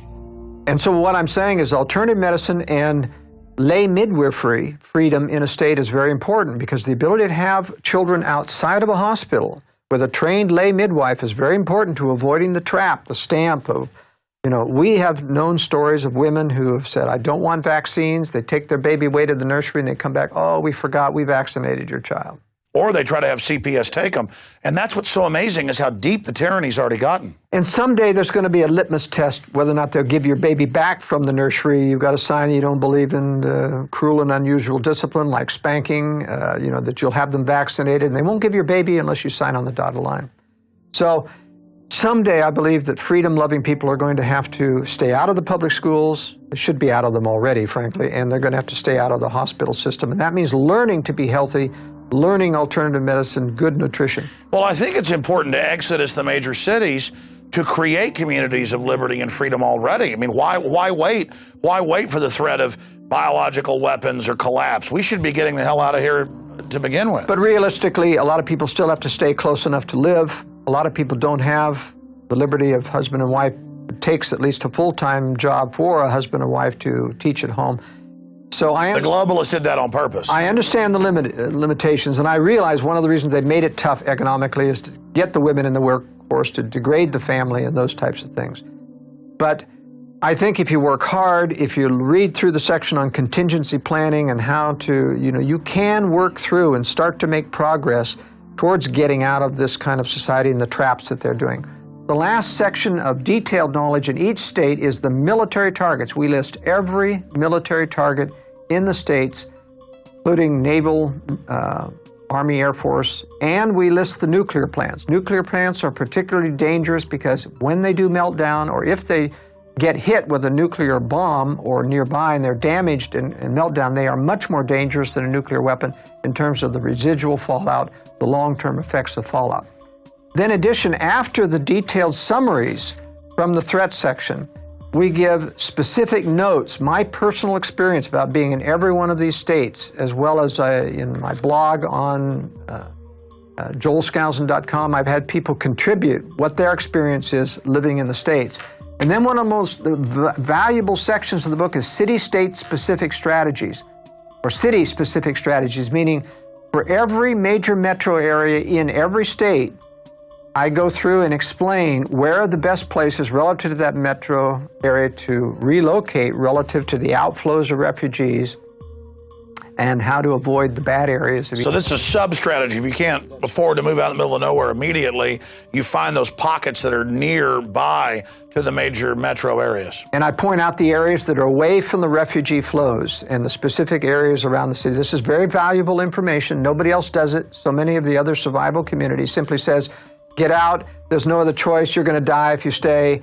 I have to be more realistic. I've lived with this. I've worked with people for 40 years, consulting and building residences. I realize that even the best intentioned person who believes like you and I sometimes can't leave, and I want to provide the information that allows them to survive. I need to be in a major city to be able to find a pool of skilled people to do what I do in the media, to be on the offense, not just on the defense, but you're on the offense while you're building the defense as well. That way you're not all offense or all defense. Exactly. Now let's go to the California map, and we'll tell you what one of these beautiful graphics looks like. I show in each of these graphics the nuclear targets in the adjoining states as well as within the state itself. And I show the predominant wind direction of those particular targets. You can see that states, areas like San Diego, that's really a dead city. As beautiful as it is, that's where I was born. But with all of the military bases there, multiple targets, nuclear weapons there, that city's going to be toast. Long Beach is still a target in Los Angeles, and there's a few others. Vandenberg Air Force Base, where the missile rocket launches are. There's a few around San Francisco.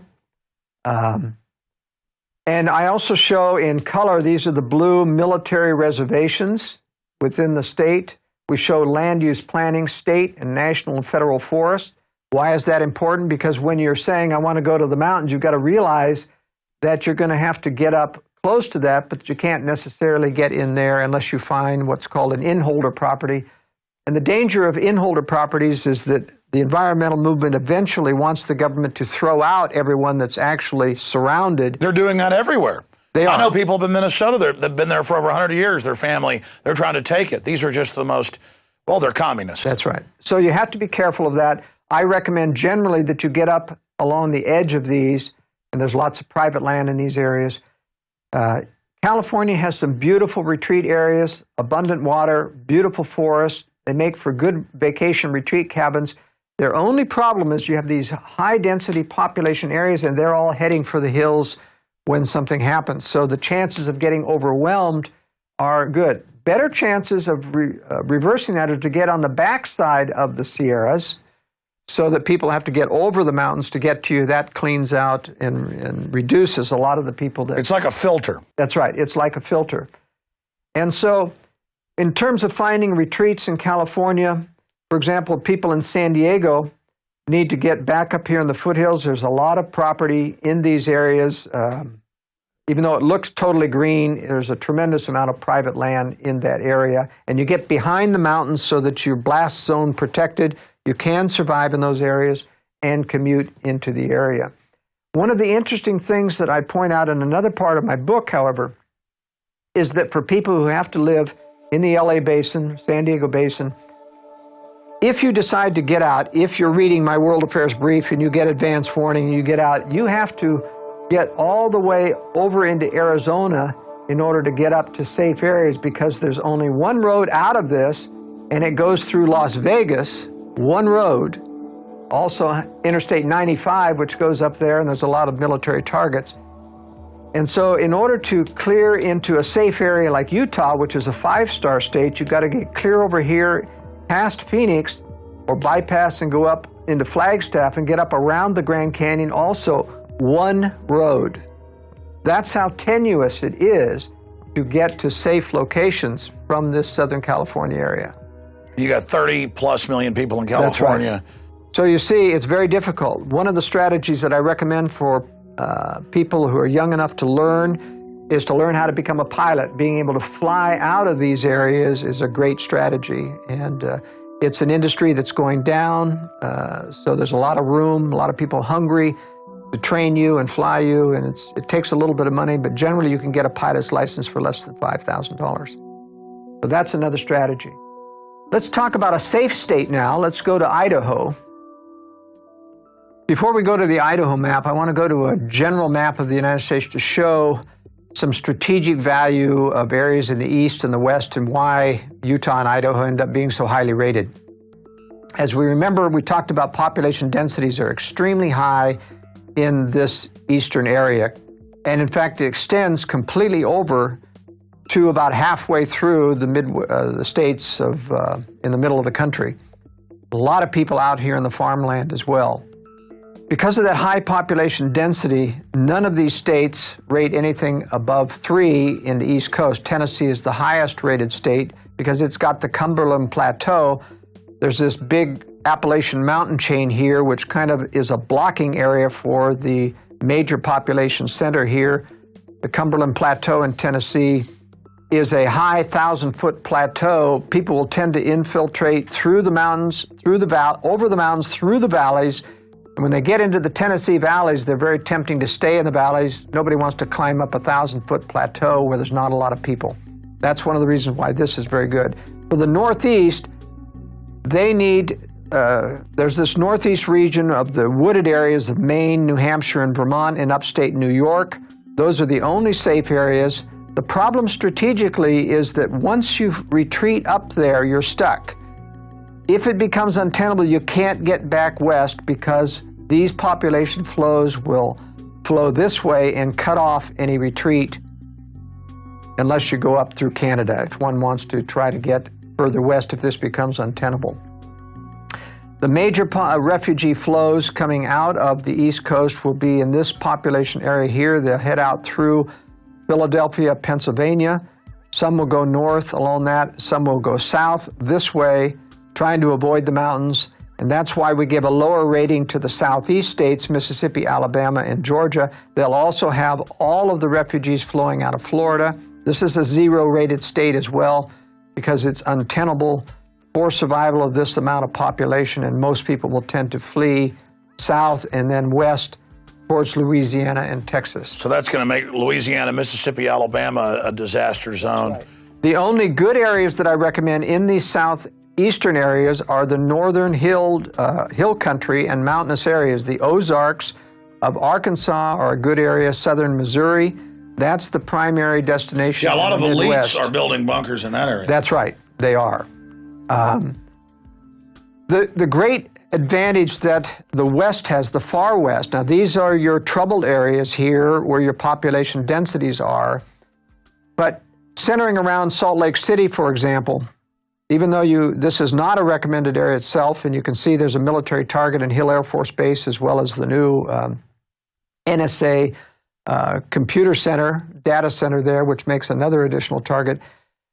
The greatness of the Intermountain West is that you're surrounded by 500 miles of mountains or deserts that keep people from Denver, Los Angeles, San Francisco, or Seattle from getting across those deserts without gasoline, electricity, and other infrastructure. You're not going to walk across those things, I can guarantee you. It has a huge filter. It's a huge filter, and that's why this is the safest zone here in the West. What's the sweet spots? Where do you live? All right.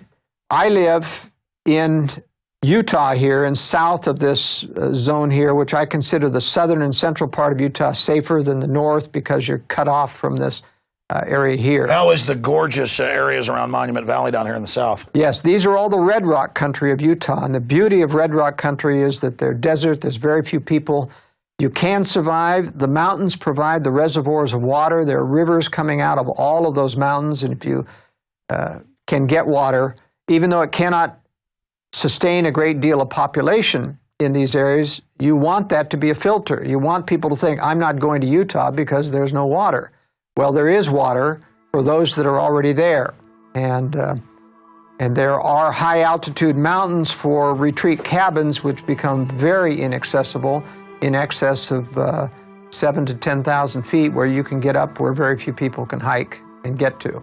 And they're forested here. Now, Colorado has some of the same terrain, but the problem is Denver is a major New World Order center. There's a major concentration camp being prepared in Denver. There are secret bunker systems under the Denver airport. There are black helicopter bases out of Buckley Air Force Base in Colorado. And just a few miles down the road is Colorado Springs. And there's Colorado Springs, Cheyenne Mountain. I don't know why the powers that be moved NORAD out of Cheyenne Mountain into Peterson Air Force Base. It makes the city an obliterated target. And I have recommended everyone in Colorado Springs who hears my voice needs to be relocated so they're not there, because the powers that be have made a major Air Force base within the city as a target.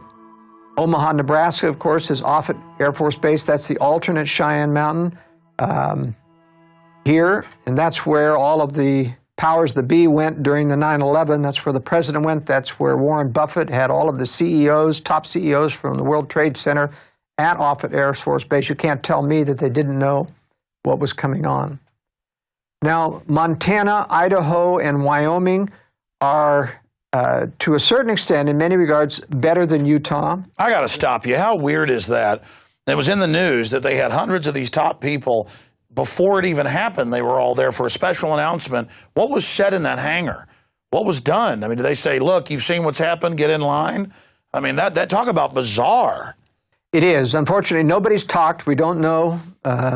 They won't give a list of who was there, although we do know that some of the CEOs that survived were at Offutt Air Force Base. Yeah, who would have been in the World Trade Centers that day? That's right, who would have been in the World Trade. They had advance notice.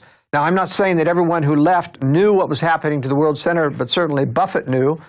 Certainly, he's shown himself to be an insider player. And that's the excuse to get him out. And plus, they're acting secretive about it. That shows you something was going on. That's right. So there are some advantages to being to the north in more hostile climate in terms of, and this is the area right here, which Jim Rawls of the Survival Blog has his redoubt, which he feels is the safest area, but that's from a military standoff point of view. I don't subscribe necessarily to that for most people. Very few people are capable of engaging in a military standoff. I also give high credence to areas that have a high population base of people of the Mormon faith because they're preparedness-oriented. They have a lot of food storage, a lot more than the population in general. Shifting gears, I noticed Montana and North Dakota has incredible nuke strike points. That's right. These are where your missile fields are still remaining in the United States, and that's why I give a very poor rating to anything in this area here. But there's a mountain range separating this safe area here, and that is not a missile strike area. That's a Bureau of Land Management area here. But this is where Pastor Chuck Baldwin went with his people, Whitefish, Montana, Kalispell, Montana. It's a very good area. The problem with these areas, they are very safe. They are a long distance away from, how should I say, civilization. So you got to take 2 hops to get to a major port like Seattle or other place where you can fly out. So if you're running a business, if you have to travel, that's why for most people, this area around Salt Lake City, even though I don't recommend the city itself, this area is much more user-friendly in terms of getting... Moving quickly, tell me about the Midwest. Tell me about Austin, where we're at. Tell me about... All right, so Texas, and what I really need to do is shift to a different map here. These are the safe areas outlined in yellow here. And let's talk about Texas a little bit. We have accentuated, this has been enhanced graphically to show population in red. Every one of these dots are thousands of people. And what we've shown here is like an arterial system. This is where your danger zones are, where large population centers are. San Antonio is a large one. Dallas-Fort Worth is the largest. Houston is a large one here. And you have to realize that those population centers, when these cities die through cutoff of supplies and infrastructure, are going to get out in the hinterland. Most people are going to try to follow roads to get to a place where they have relatives or they know other people. They're not going to make it. The freeways are going to be crowded. They're going to run out of gasoline. They're going to run out of food. And then they're going to start to go north and south of those freeways. And that's why these areas here are away from those patterns. This in the southeast Texas area, the pine forest, this is beautiful country around Palestine, Texas, etc. Yeah, we've got a ranch right there. Yeah. There's a lot of beautiful land here, but there's a lot of little towns there.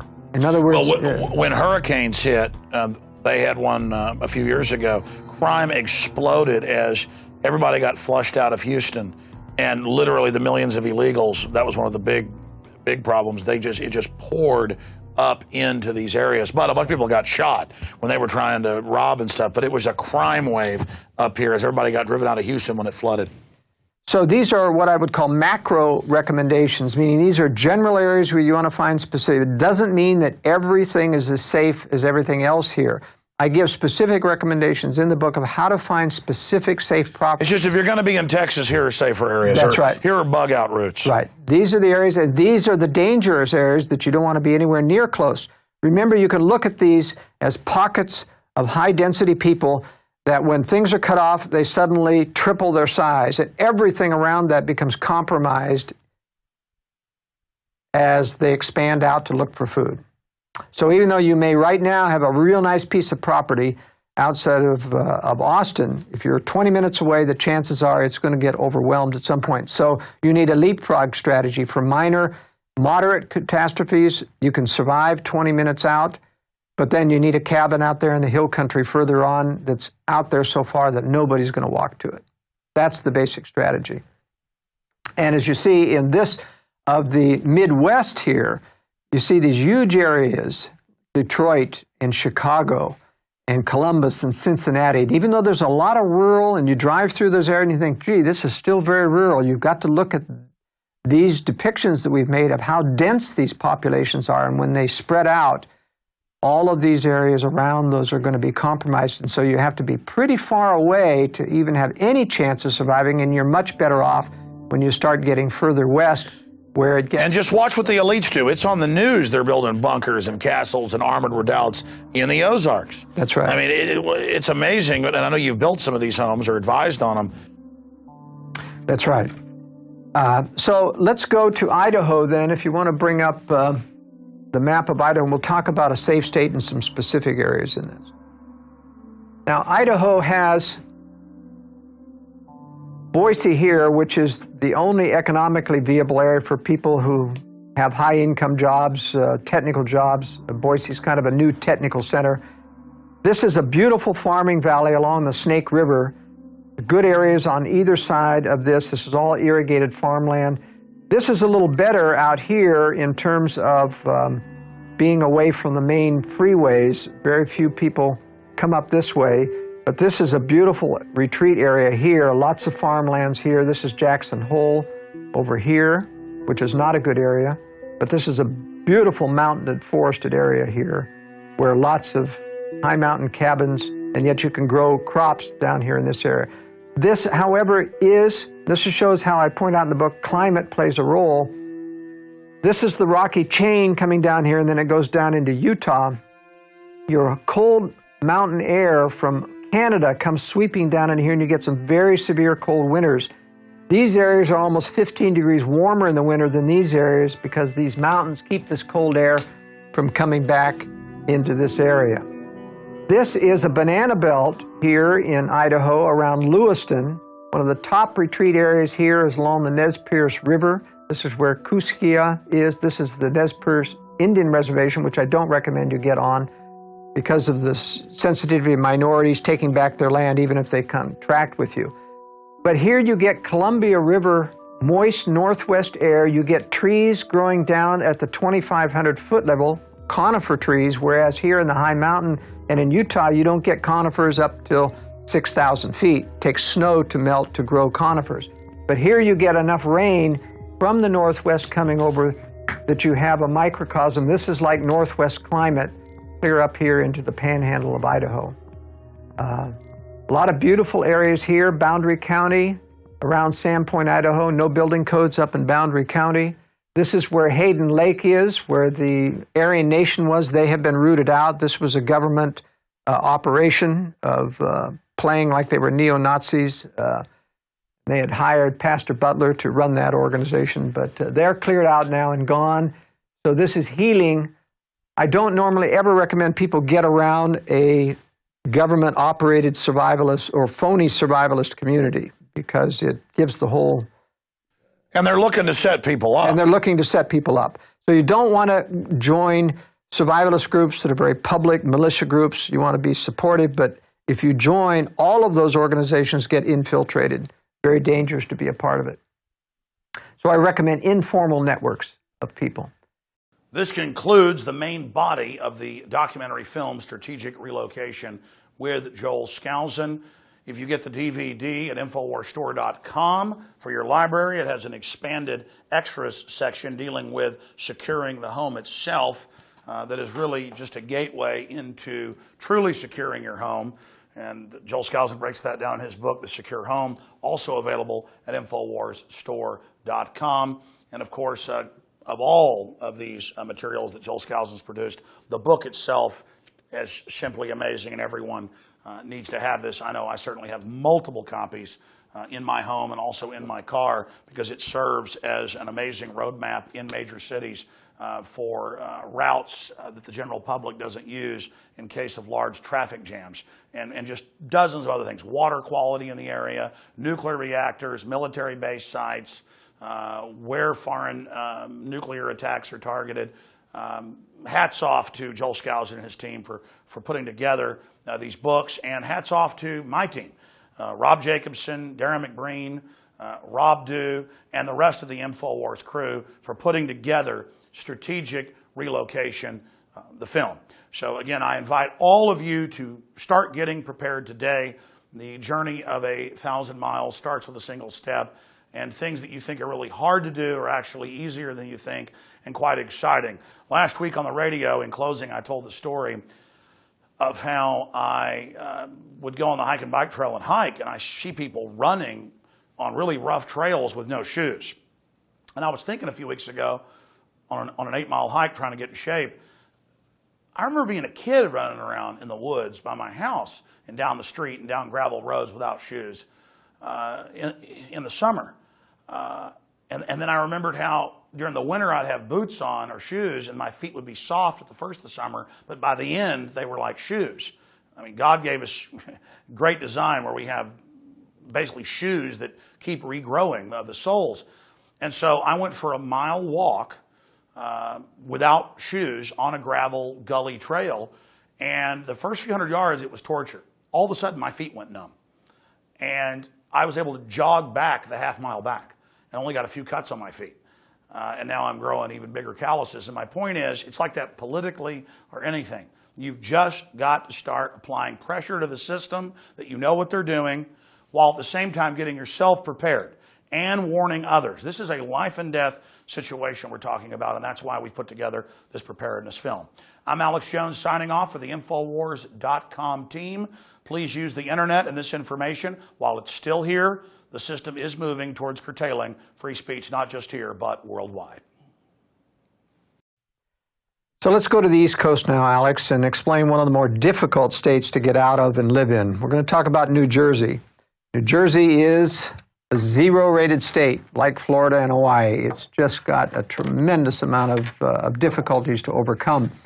It isn't to say there aren't some nice rural farm areas in New Jersey, but New Jersey has the problem that is backed up by all of this population center, Staten Island, Manhattan, and everybody's going out through Jersey even to get up towards New York.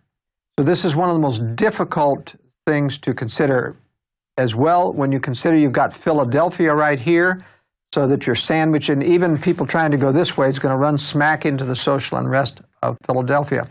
Going down south in terms of retreats is a problem because you've got this Delaware River coming up here. You're cut off except for a few bridges. There's nothing worse than trying to retreat and having millions of people come down there and get stuck at a bridge where nobody can get across.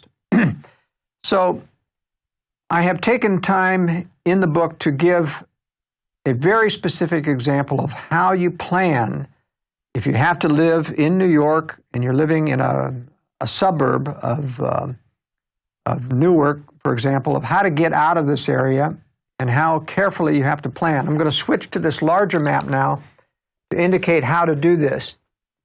This is Newark, Manhattan here, Staten Island. In our example, we've got a family living in Livingston. This is in a suburb, and there are miles and miles and waves of suburbs. They don't start to really get rural until you get out about this far. This is a close-up of where we live in Livingston here, and it shows the problem. We've got freeways here and here, and a lot of people don't realize that these freeways are trap zones. You cannot cross the freeways unless you find an entrance or an off-ramp or an exit. And I believe that in a crisis, not only will the freeways be packed full of people, that all of the on-ramps and the off-ramps will be packed with people too, and you won't be able to cross the freeway, even if you don't want to get on the freeway. But in every freeway, there are a few places. One is right here. This road goes under the freeway, and there is no off-ramp or any on-ramp. So you can scoot on by that freeway and get going further on. This is another alternate route that I've planned out here. These are all rural roads, non-major or secondary roads that also go under the freeway here. It's very, very important. You've got river obstacles here. You've got to watch for bridges. You've got to plan various bridge routes to make sure that you can get across there. So now going back into the larger map, we're trying to avoid Picatinny Arsenal, which is a secondary nuclear target here. We want to stay away, give them a wide berth. The freeway goes much, much too close to that area. If you ever do, by the way, get on a freeway, you want to make sure that you get on past any major cities so that there isn't anything to block your way. If you take 80, which is the better freeway in getting out, it takes you up towards northern Pennsylvania. It's the clearest route out of the east to take Interstate 80. 78 takes you right into Philadelphia, not a good freeway to get on. You're going to have to get off before that. And you have to get around these areas, mostly through secondary roads if you're going to bypass Philadelphia. If this is clear, if you get on after Susquehanna, your chances of getting all the way to near Buffalo are pretty good on that freeway. But for our example here, we're going to take and do a retreat in a rural town called Newton here. And the alternate routes are the ones in gray. This is the main route that we've chosen. Tried to avoid bridges, but you can't with this many rivers here. Once on a rural road, we want to avoid going through the town of Susquehanna. So this is our primary route, even though it goes longer and further away to get to Newton. this is the preferred route. You really want secondary roads, not freeways, that go through a few towns, and it's very difficult to find because secondary roads do go through towns. So basically, wherever you live, you should at least think about evacuation routes that aren't on the main road. I mean, when it's Friday night, you can't get home because of the traffic. Whenever there's a hurricane, it creates traffic all over the state as everybody drives up. People die on the highway. They get stuck for days. They run out of gas. I mean, if you get a real collapse or a war or an attack, it would just be bedlam. That's right. One of the interesting things to practice is during maximum traffic hour, when even the secondary roads in a town going to places are pretty full of traffic, try to map out a route where you only go on the residential streets and time yourself, and you'll find generally you'll get through faster by sticking just to the residential. And that simulates. I already do that. That simulates what you would do, is actually go down residential roads that just have houses on either side that are not a secondary road.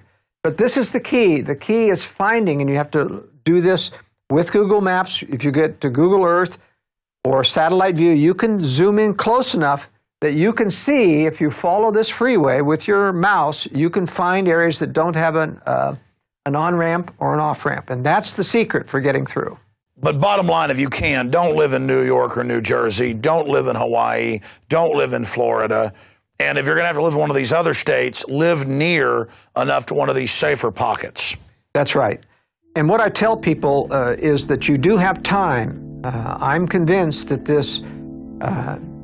the scenarios that we talked about of economic collapse are not going to occur precipitously. The dollar cannot be devalued. A devaluation refers to a fixed rate compared to another currency that is allowed to make one get lopsided. And a devaluation occurs, they change the fixed rate, and suddenly it's worth 30% less. That can't happen with the dollar. It's not pegged to any other currency. Other currencies are pegged to the dollars that have fixed rates. They can collapse. So the dollar is the world reserve currency. All they can do is slowly debase it. That's right. That's all they can do. And the base is so big that it's going to take a long while to debase $400 trillion and turn it into. But it's causing the other currencies to accelerate their debasement. So that's that. The experts think there's some trigger point where it accelerates the devaluation. Well, I'm not so sure, because we have to remember that the other currencies love U.S. inflation. That allows them to hide their increased inflation and still stay equal with the dollar. So there really aren't a lot of people in international banking services that are against dollar devaluation. Bottom line, the globalists have thought this out. They have thought this out. They're protecting themselves. It's got a long way to go. I'm predicting a downhill slide till they have an exit strategy. War will solve it all. And they can erase it all. They can erase it all. Forced azure. We walk away blameless. But here's the question. Why are they digging in? People say, Alex, why are you concerned about this? Why are the elite digging in? Because they don't want, and they know that the world population, especially the U.S. population, will not accept boiling the frog forever. At some point they will rebel. I'll tell you, when they have to go defend a wetlands violation in The Hague and hire an international attorney, you're going to have hell to pay politically. They're going to say, get us out of that treaty, get us out. We demand to remove from the United Nations. That would start to happen if they really started. They've got us under UNESCO trying to ban people doing chores on the farm. They know, I agree with you, they're accelerating their program. I agree, they want to do it long term, but it's a catch-22. Long term, yeah, they can get it done, but they don't have long term because we're checkmating them. So it's almost like the Patriot Liberty movement is so successful, we're almost driving them into a confrontation. Where they have to choose war as the ultimate thing to knock down the opposition. The war knocks down all opposition. So then why not go ahead and give in to them? I'm not saying that, but if we're driving them into doing this, which I agree, then why do we do the right thing? Because justice be done, may the heavens fall. We can't give in. It's against our principles. We can't just walk in and say, we give up. So it's better to confront them and force them to react on our turf than to just lay down. Absolutely, because at least we build a remnant. This is to me, it doesn't matter if I don't believe that we can win back the whole nation. My purpose is to do what's right, convert as many people as possible, leave the rest up to the Lord, create a remnant, and out of that remnant, He can inspire them to band together to build liberty anew. But I believe personally that we'll build liberty anew in pockets, not as an entire nation. A nation has to go through tribulation, retribution, collapse and fall before it rises again. And it starts like the U.S. did as a pocket. You can't reform London. You couldn't reform England. They tried for nearly 100 years. But you create the pockets on common sense and biblical principles, and then it expands again. That's right. We have no other colonies. There's no more Americas to discover. But there are out-of-the-way wilderness places. It's like rediscovering freedom, colonies of freedom. That's right. And we're going to build colonies of freedom around the world, and most of them are going to be in the United States because that's where most of the freedom, educated, loving But they'll people have are. such success that it will then become an example. Instead of America now being this model of evil, did you see where the communist Chinese used the NDAA as an excuse to pass a similar law? Yes, yes. I mean, now America's gone from the light on the hill to this dark light. And in fact, the Russians themselves have increased their sophistication about the use of conspiracy and feigning weakness through watching the American globalists do it to us. And in fact, that's what Russia today, RT television, is focusing its attention on American conservatives. American conservatives keep thinking, wow, we got a television station that tells the truth. Well, they're not telling the truth because they like us. They know that it will foment division, and they hope to capitalize on that someday. But these KGB disinformation outfits are not our friend, even though they tell the truth a good portion of the time. I've noticed they let me on RT America that's just focused here. They do not have That's me. right. They do not have me on the big global one that's actually on broadcast TV in Europe. Watson says, because I have guys that work for me over in England, or they contract for me over there writing articles, great minds, and they say, yeah, this is on broadcast TV here, not just on cable. But that's the big RT. But they'll have me on to talk about it here, but it's compartmentalized. That's right. Absolutely. So my message to your audience here today is prepare wisely in advance. I've got plenty of information about doing contingency planning, that you don't have to make the leap before you're ready, but do it wisely, prepare stages. There's dozens of strategies that people can implement successfully, evade these problems, get out of town when you need to, but they need to read the book. They do. And the book, ladies and gentlemen, is available at Infowars.com. Strategic Relocation, North American Guide to Safe Places, 3rd edition. And also when you order it at Infowars.com, you'll get other evil contraband like a pocket constitution, Infowars bumper stickers, free added to that. We also carry books on Agenda 21 and a lot more at Infowars.com. But this is invaluable. It's the best book out there, and that's why I'm promoting it. I also hope you'll get copies of this DVD presentation and give it to everyone you know, so they'll at least start the process of thinking about protecting themselves, because the government can't and won't protect you. It is up to you in the final equation. That's it for this extended breakdown. Great job, Joel Skousen of World Affairs Brief. We're going to also have some extras here on the DVD that expand on how to secure your redoubt or your bug out location, that cabin, if you're able to secure it. So that's coming up in the expanded extras. Thank you for watching.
You've just watched the amazing presentation that Joel Skousen broke down in close to 2 hours, the secrets of survival that the establishment trendy preppers are not talking about, and his book, Strategic Relocation, North American Guide to Safe Places, 3rd edition. But he's also written countless articles and the best-selling book on the safe home or redoubt itself. So I wanted, in the extras of this DVD, to expand into that with Joel, and also maybe get him to talk about some of his fighter pilot stories in the last 30 seconds. Joel, thanks for, again, staying extra to talk about this. I know you didn't come to talk about this today, but it's so important. Once you actually find that cabin out in the woods, and you find that location that, conforms to your deep research that people couldn't learn in 50 years, what do you do? Just some basics, just the top 10 hits of what people do once they have that location. A good question, Alex. The book I've written on the subject is 700 pages, big as a telephone book, called The Secure Home. And in that, I detail all of the strategies about securing a home, from remodeling to a complete bulletproof structure. You've got the full choice. Not that I recommend that everybody has to do that. Some of these strategies are very expensive. But let's talk about the basics that everybody can do, whether they build a house or buy a cabin, how to remodel it for security. The most important thing that a person can do in the long term is to have a safe room. Every home that we design, and I've been one of the pioneers in the field ever since I put out the books, The Secure Home, it's gone through 3 editions,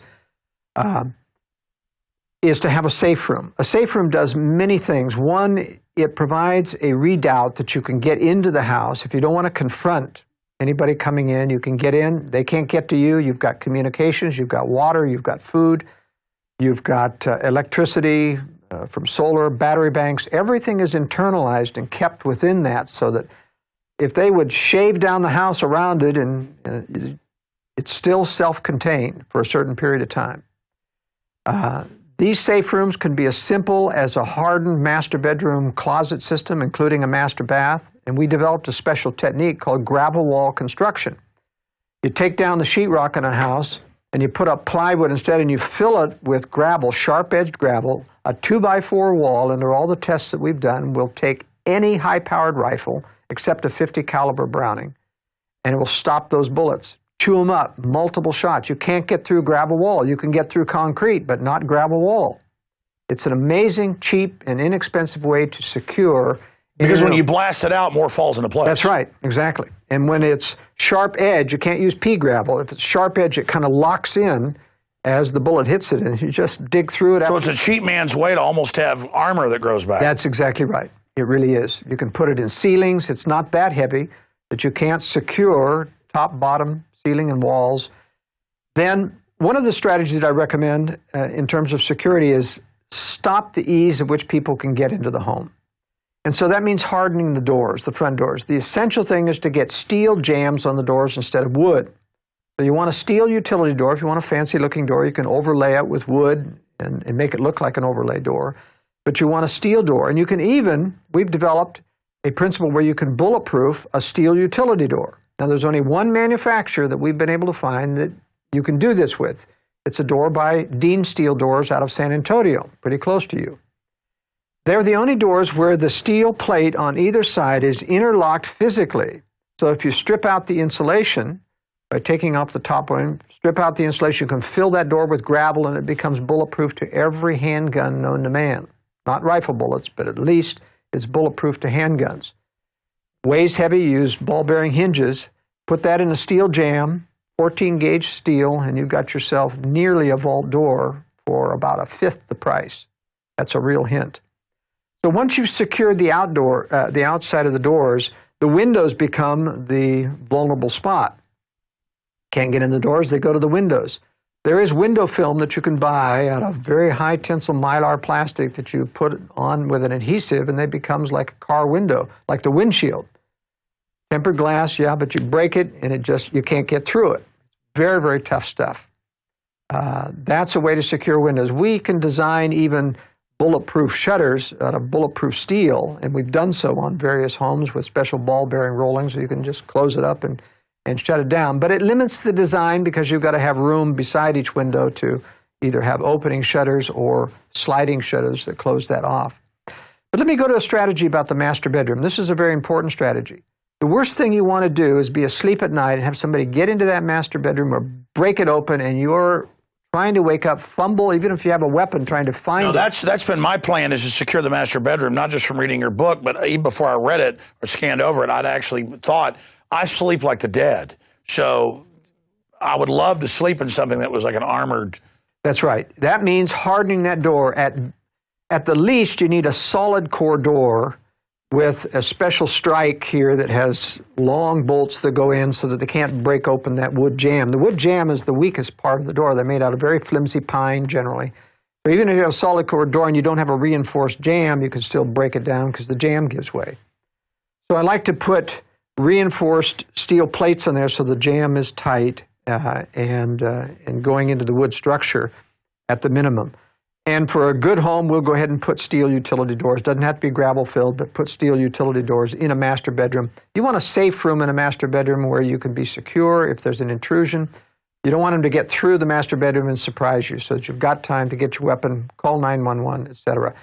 In the homes that we design, we always have an exit out of the master bedroom downstairs to the basement, so you don't have to go out your door and down the stairs to get to your safe room. And we also design homes from scratch so that the children can come from upstairs, or we design the bedrooms to either side of the master so they can come through a closet and get to their parents' room and then down into the safe room without having to go through the stairway or come through the master bedroom. Those are ideas that really help you to avoid confrontation. Even if you're armed, you don't have to confront if you can avoid. And I don't hear you mention dogs. Are dogs any good? Oh, yes. Dogs are very, very when good. I come in at night, I mean, not that they're even vicious, but the French Bulldogs immediately bark. Absolutely.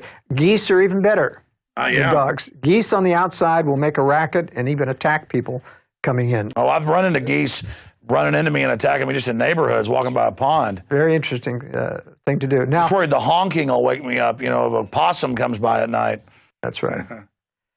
So there's a lot that you can do in terms of security systems as well. We've designed everything from hundreds to thousands of dollars security system where everything is integrated into an iPad or a computer screen whereby you can touch screens where you can bring up the cameras and see what's going on. You can press buttons to lock doors. Isn't that what's important is just basic stuff like motion sensing lights around your fence perimeter? Yeah, the basics are good. Motion sensing lights are very important. They're going to have false alarms, but at least it doesn't wake you up with a screaming siren, etc. The nice thing I like is to have, and a lot of cheap cameras on the market now. You don't have to have the real there are sophisticated cameras. There are not only tilt, pan, and zoom cameras, but there's automatic tracking software now that actually measure all the pixels, and when it sees something moving, changing the pixels, it picks it up, starts to track it, and the camera alerts you with a button. You can pick it up on screen. This is really good stuff. But even the cheaper stuff, like an Elk security system, has iPad or iPhone apps that you can download for very inexpensively that remotely, over the internet, over your phone, you can bring up your cameras, you can look at what's going on in your house. Very, very inexpensive. Well, I've got that just so that when I'm out of town, I can see what's going on. Yeah. So this stuff is available. That's fun when you're like, you know, in New York or something doing work. You can just like dial in and see what's going on at my house. It really is. Now, one of the problems with retreat cabins is the safety and the security. You don't want to have to retreat to a cabin and find out that it's been broken into 6 months ago and all your stuff is gone. So we implement quite a few strategies to harden cabins. One of the interesting things, if you do an A-frame or some type of cabin where you reduce the window side, you can actually use a winch, electric winch, and tilt up the decks that you have on an A-frame and close in so that nobody can get to your window walls or your doors. Makes a very inexpensive way to close up a cabin. Window security, of course, is your weak spot in cabin. It is worth it, even if you don't use expensive tempered steel or bulletproof steel, to actually just use quarter-inch steel plates that you can either close up, lock on the inside, to deter people from breaking into a cabin. Sure. Well, statistics, as you know, show they go after an easy target. That's right. They look for the easy target. What about stuff like this always-at-home TV stuff, where it looks like a TV's always on? Do things like that do anything? They do, but if you're a lone cabin in the woods, they're going to be suspicious of that. And they can easily determine that it's just a TV on or the radio. It helps. If you're in a neighborhood, those things really help because they said, no, let's go to next door. You know, it's very easy to pick another target. I've also heard people are coming out with systems like when somebody does break in, there's an automatic thing that announces on a speaker the police have been called. Does that do anything? Yeah, that's effective. But generally, if they're out in the boonies, they know, hey, they're a half an hour away. They just leisurely go through and clean you out anyway. It's okay if you're in a subdivision where the police could be very, very nearby, but it doesn't work in a cabin. What does work is high decibel sound. You can actually drive somebody, break their eardrums with some of this high decibel deterrent. So put those giant sirens or bullhorns up in the attic, and it's like, meh, They can't get to it. It makes it very... But their sound's loud enough, they'll make them nauseous. So there's some very good stuff on the market. Well, I've got that rig. You can also have... It's just screaming loud. Yeah, there are also automatic dispensers of tear gas or pepper spray, which could make it virtually unlivable. That's a good idea. Yeah. So the problem is, though, you get home later, don't hit the button right, and like that's hitting you. Well, you have to be careful, and you have to clean up after some of those things. Otherwise, you're always getting pepper spray in your eyes. But ultimately, what I recommend is when you have concealed safe rooms, even if the cabin gets broken, before you leave, you can put everything of value into that safe room, lock it up, conceal it, and nobody can find it. And we've got some real interesting concealment techniques about just people don't even think that that's how you'd get into something. I don't want you to give away the magician's secret, but I mean, what's some of the older stuff you don't do anymore? Well, we use all the good ideas. I mean, besides the science of developing secret latches and things, which is really an art, so that people don't know what kind of latching mechanism to get out, even if they see that. Well, what about out by, if somebody has a pool, out by the pool compressor equipment, just having something that looks like, a box or something with water hoses in it, and it pops up, and that's a... Yeah, oftentimes we'll use a phony air conditioning compressor unit that tilts, and it's an entrance or an exit. It's very important in a safe room to have an auxiliary exit, either a tunnel going out or what we call a sand trap exit, which is essentially you come out in a low hole in the wall and you get out inside a series of window wells that are stacked on one another so that you're outside the shelter, and you have a collapsible door mechanism that you bring down and the dirt falls in, you climb out, put it back up and cover it over and be on your way. It's important to have an exit. I like tunnels that go out a little bit further, though, or something that comes up underneath a deck so that you can look out and see if anybody's around before you make your exit. But tunnels also have the advantage of giving you an alternate air supply should somebody torch the house over you. The kind of safe rooms that we develop are fireproof so that the house can burn down around you, but it's a problem sometimes of getting smoke inhalation down there, and you want an alternate entrance of smoke that's away from the fire and a place to get out should it become unsafe. Sure, you don't want it to become a trap, like you're going into a tomb. That's right. Amazing. We'll have to have you back just to get into this in more detail. But at the end here, tell me the story you were telling me off air before we started taping tonight about the nighttime carrier landing. Well, carrier aviation is the toughest kind of aviation there is, and it can be darn right harrowing because you're rocketing towards a ship, and in heavy weather, that tail of the ship is going up and down 20 or 30 feet, and you've got a range of about 10 to 15 feet to grab a wire, and so when that tail, usually they cancel operations, but sometimes storms come up and they have to land people anyway, or what they call bingo them to land. So I was in carrier training once, and I was training in I was the last class to fly the old F9 Cougar. Now this is the old centrifugal flow turbine. All the new modern jets have fast spooling axial turbines, very narrow jet engines. Push the throttle, zoom, they're just up to speed immediately. The old centrifugal, 3 feet around, big disc that's compressing air like a big fan turbine. And you throw that throttle to the firewall and you can count 10 before it spools up fully. So these airplanes were notorious for what they would call hanging up. You'd push the throttle forward and turbine wouldn't do anything, and it might catch eventually. But when you're doing a carrier landing, you see you're watching this, what they call the meatball, this little light that turns red when you get low, and it's green when you're right on, and it turns yellow when you're high. So here I was doing my carrier qualifications in this F9 Cougar and coming in on the 10th pass, after doing some very, very good passes. And all of a sudden, I'm starting to go a little bit low, started to see the ball head down in between the green and the red, and I started to add power, nothing, add a little power. LSO is sitting there, he's got a radio and he's watching your airplane. Power, he says, power. Put on some power, he was really yelling at me because I was going low. And finally, it responded, but I was below the carrier deck at that time. And it finally responded, and I popped up over it. I couldn't land, of course, because it was a botched approach. Flew out over the carrier. I didn't realize that when you're looking at death in the eye and you're wondering what's going to happen, because I could eject. Even though I could eject, I was worried about where would I put this airplane? How many people would I kill? Because here you have all these Navy corpsmen there, or Navy people, deckhands, out there, don't realize you're going to crash into them, and you're seconds away from ejecting and letting that airplane go into the ship. So when I got down afterwards, and of course, when I overflew the ship, the LSO said, "What happened, Skousen?" And I said, "I had a hung engine." Finally took off, and so he had me come around and land again and get out of the airplane. They parked it, and I had to ride the ship home. So when I was on the ship, I got to see the cameras of what the crew is. And in the ready room, you know, we have what's called vulture's row. Everybody's sitting around watching how people are doing on their landings and laughing about people making mistakes. So I'd done very well up to that point. So I was coming around for this 10th try, and they see me coming down, and everybody was yelling, "Power, Skousen, power." And then they see me disappear. You can't see me on the camera. It's gone. The airplane's gone. They thought it was all over. And all of a sudden, you see this airplane climb up over the edge of the ship into the camera's view and go off, and everybody cheers, you know. And I thought, man, that was really close. But that's good, because I guarantee you the globalists, they would just be ejecting. They would have just chickened out and never even pulled it up, or wouldn't have been thinking about who they were going to kill. I'll guarantee you that. Well, anyway, naval aviation's fun. It's sometimes very hair-raising. Soon it'll all just be drones. That's right. That's a whole other danger point with the globalists. They're going to be in control of everything. And there's no pilot up there to get nervous feelings about attacking civilians. It's all done by drones.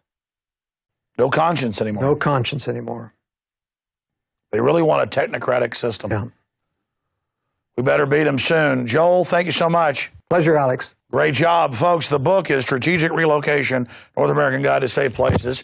This is a well-worn copy here with the notes all over it. Get yours at Infowars.com and start thinking about being prepared. You know the parable of the grasshopper and the ant. The ants, they store the food. The grasshoppers don't. They die in the winter. So we hope this winter doesn't come, this long, dark winter, but it looks like it is coming. Get prepared today. I'm Alex Jones signing off for Infowars.com.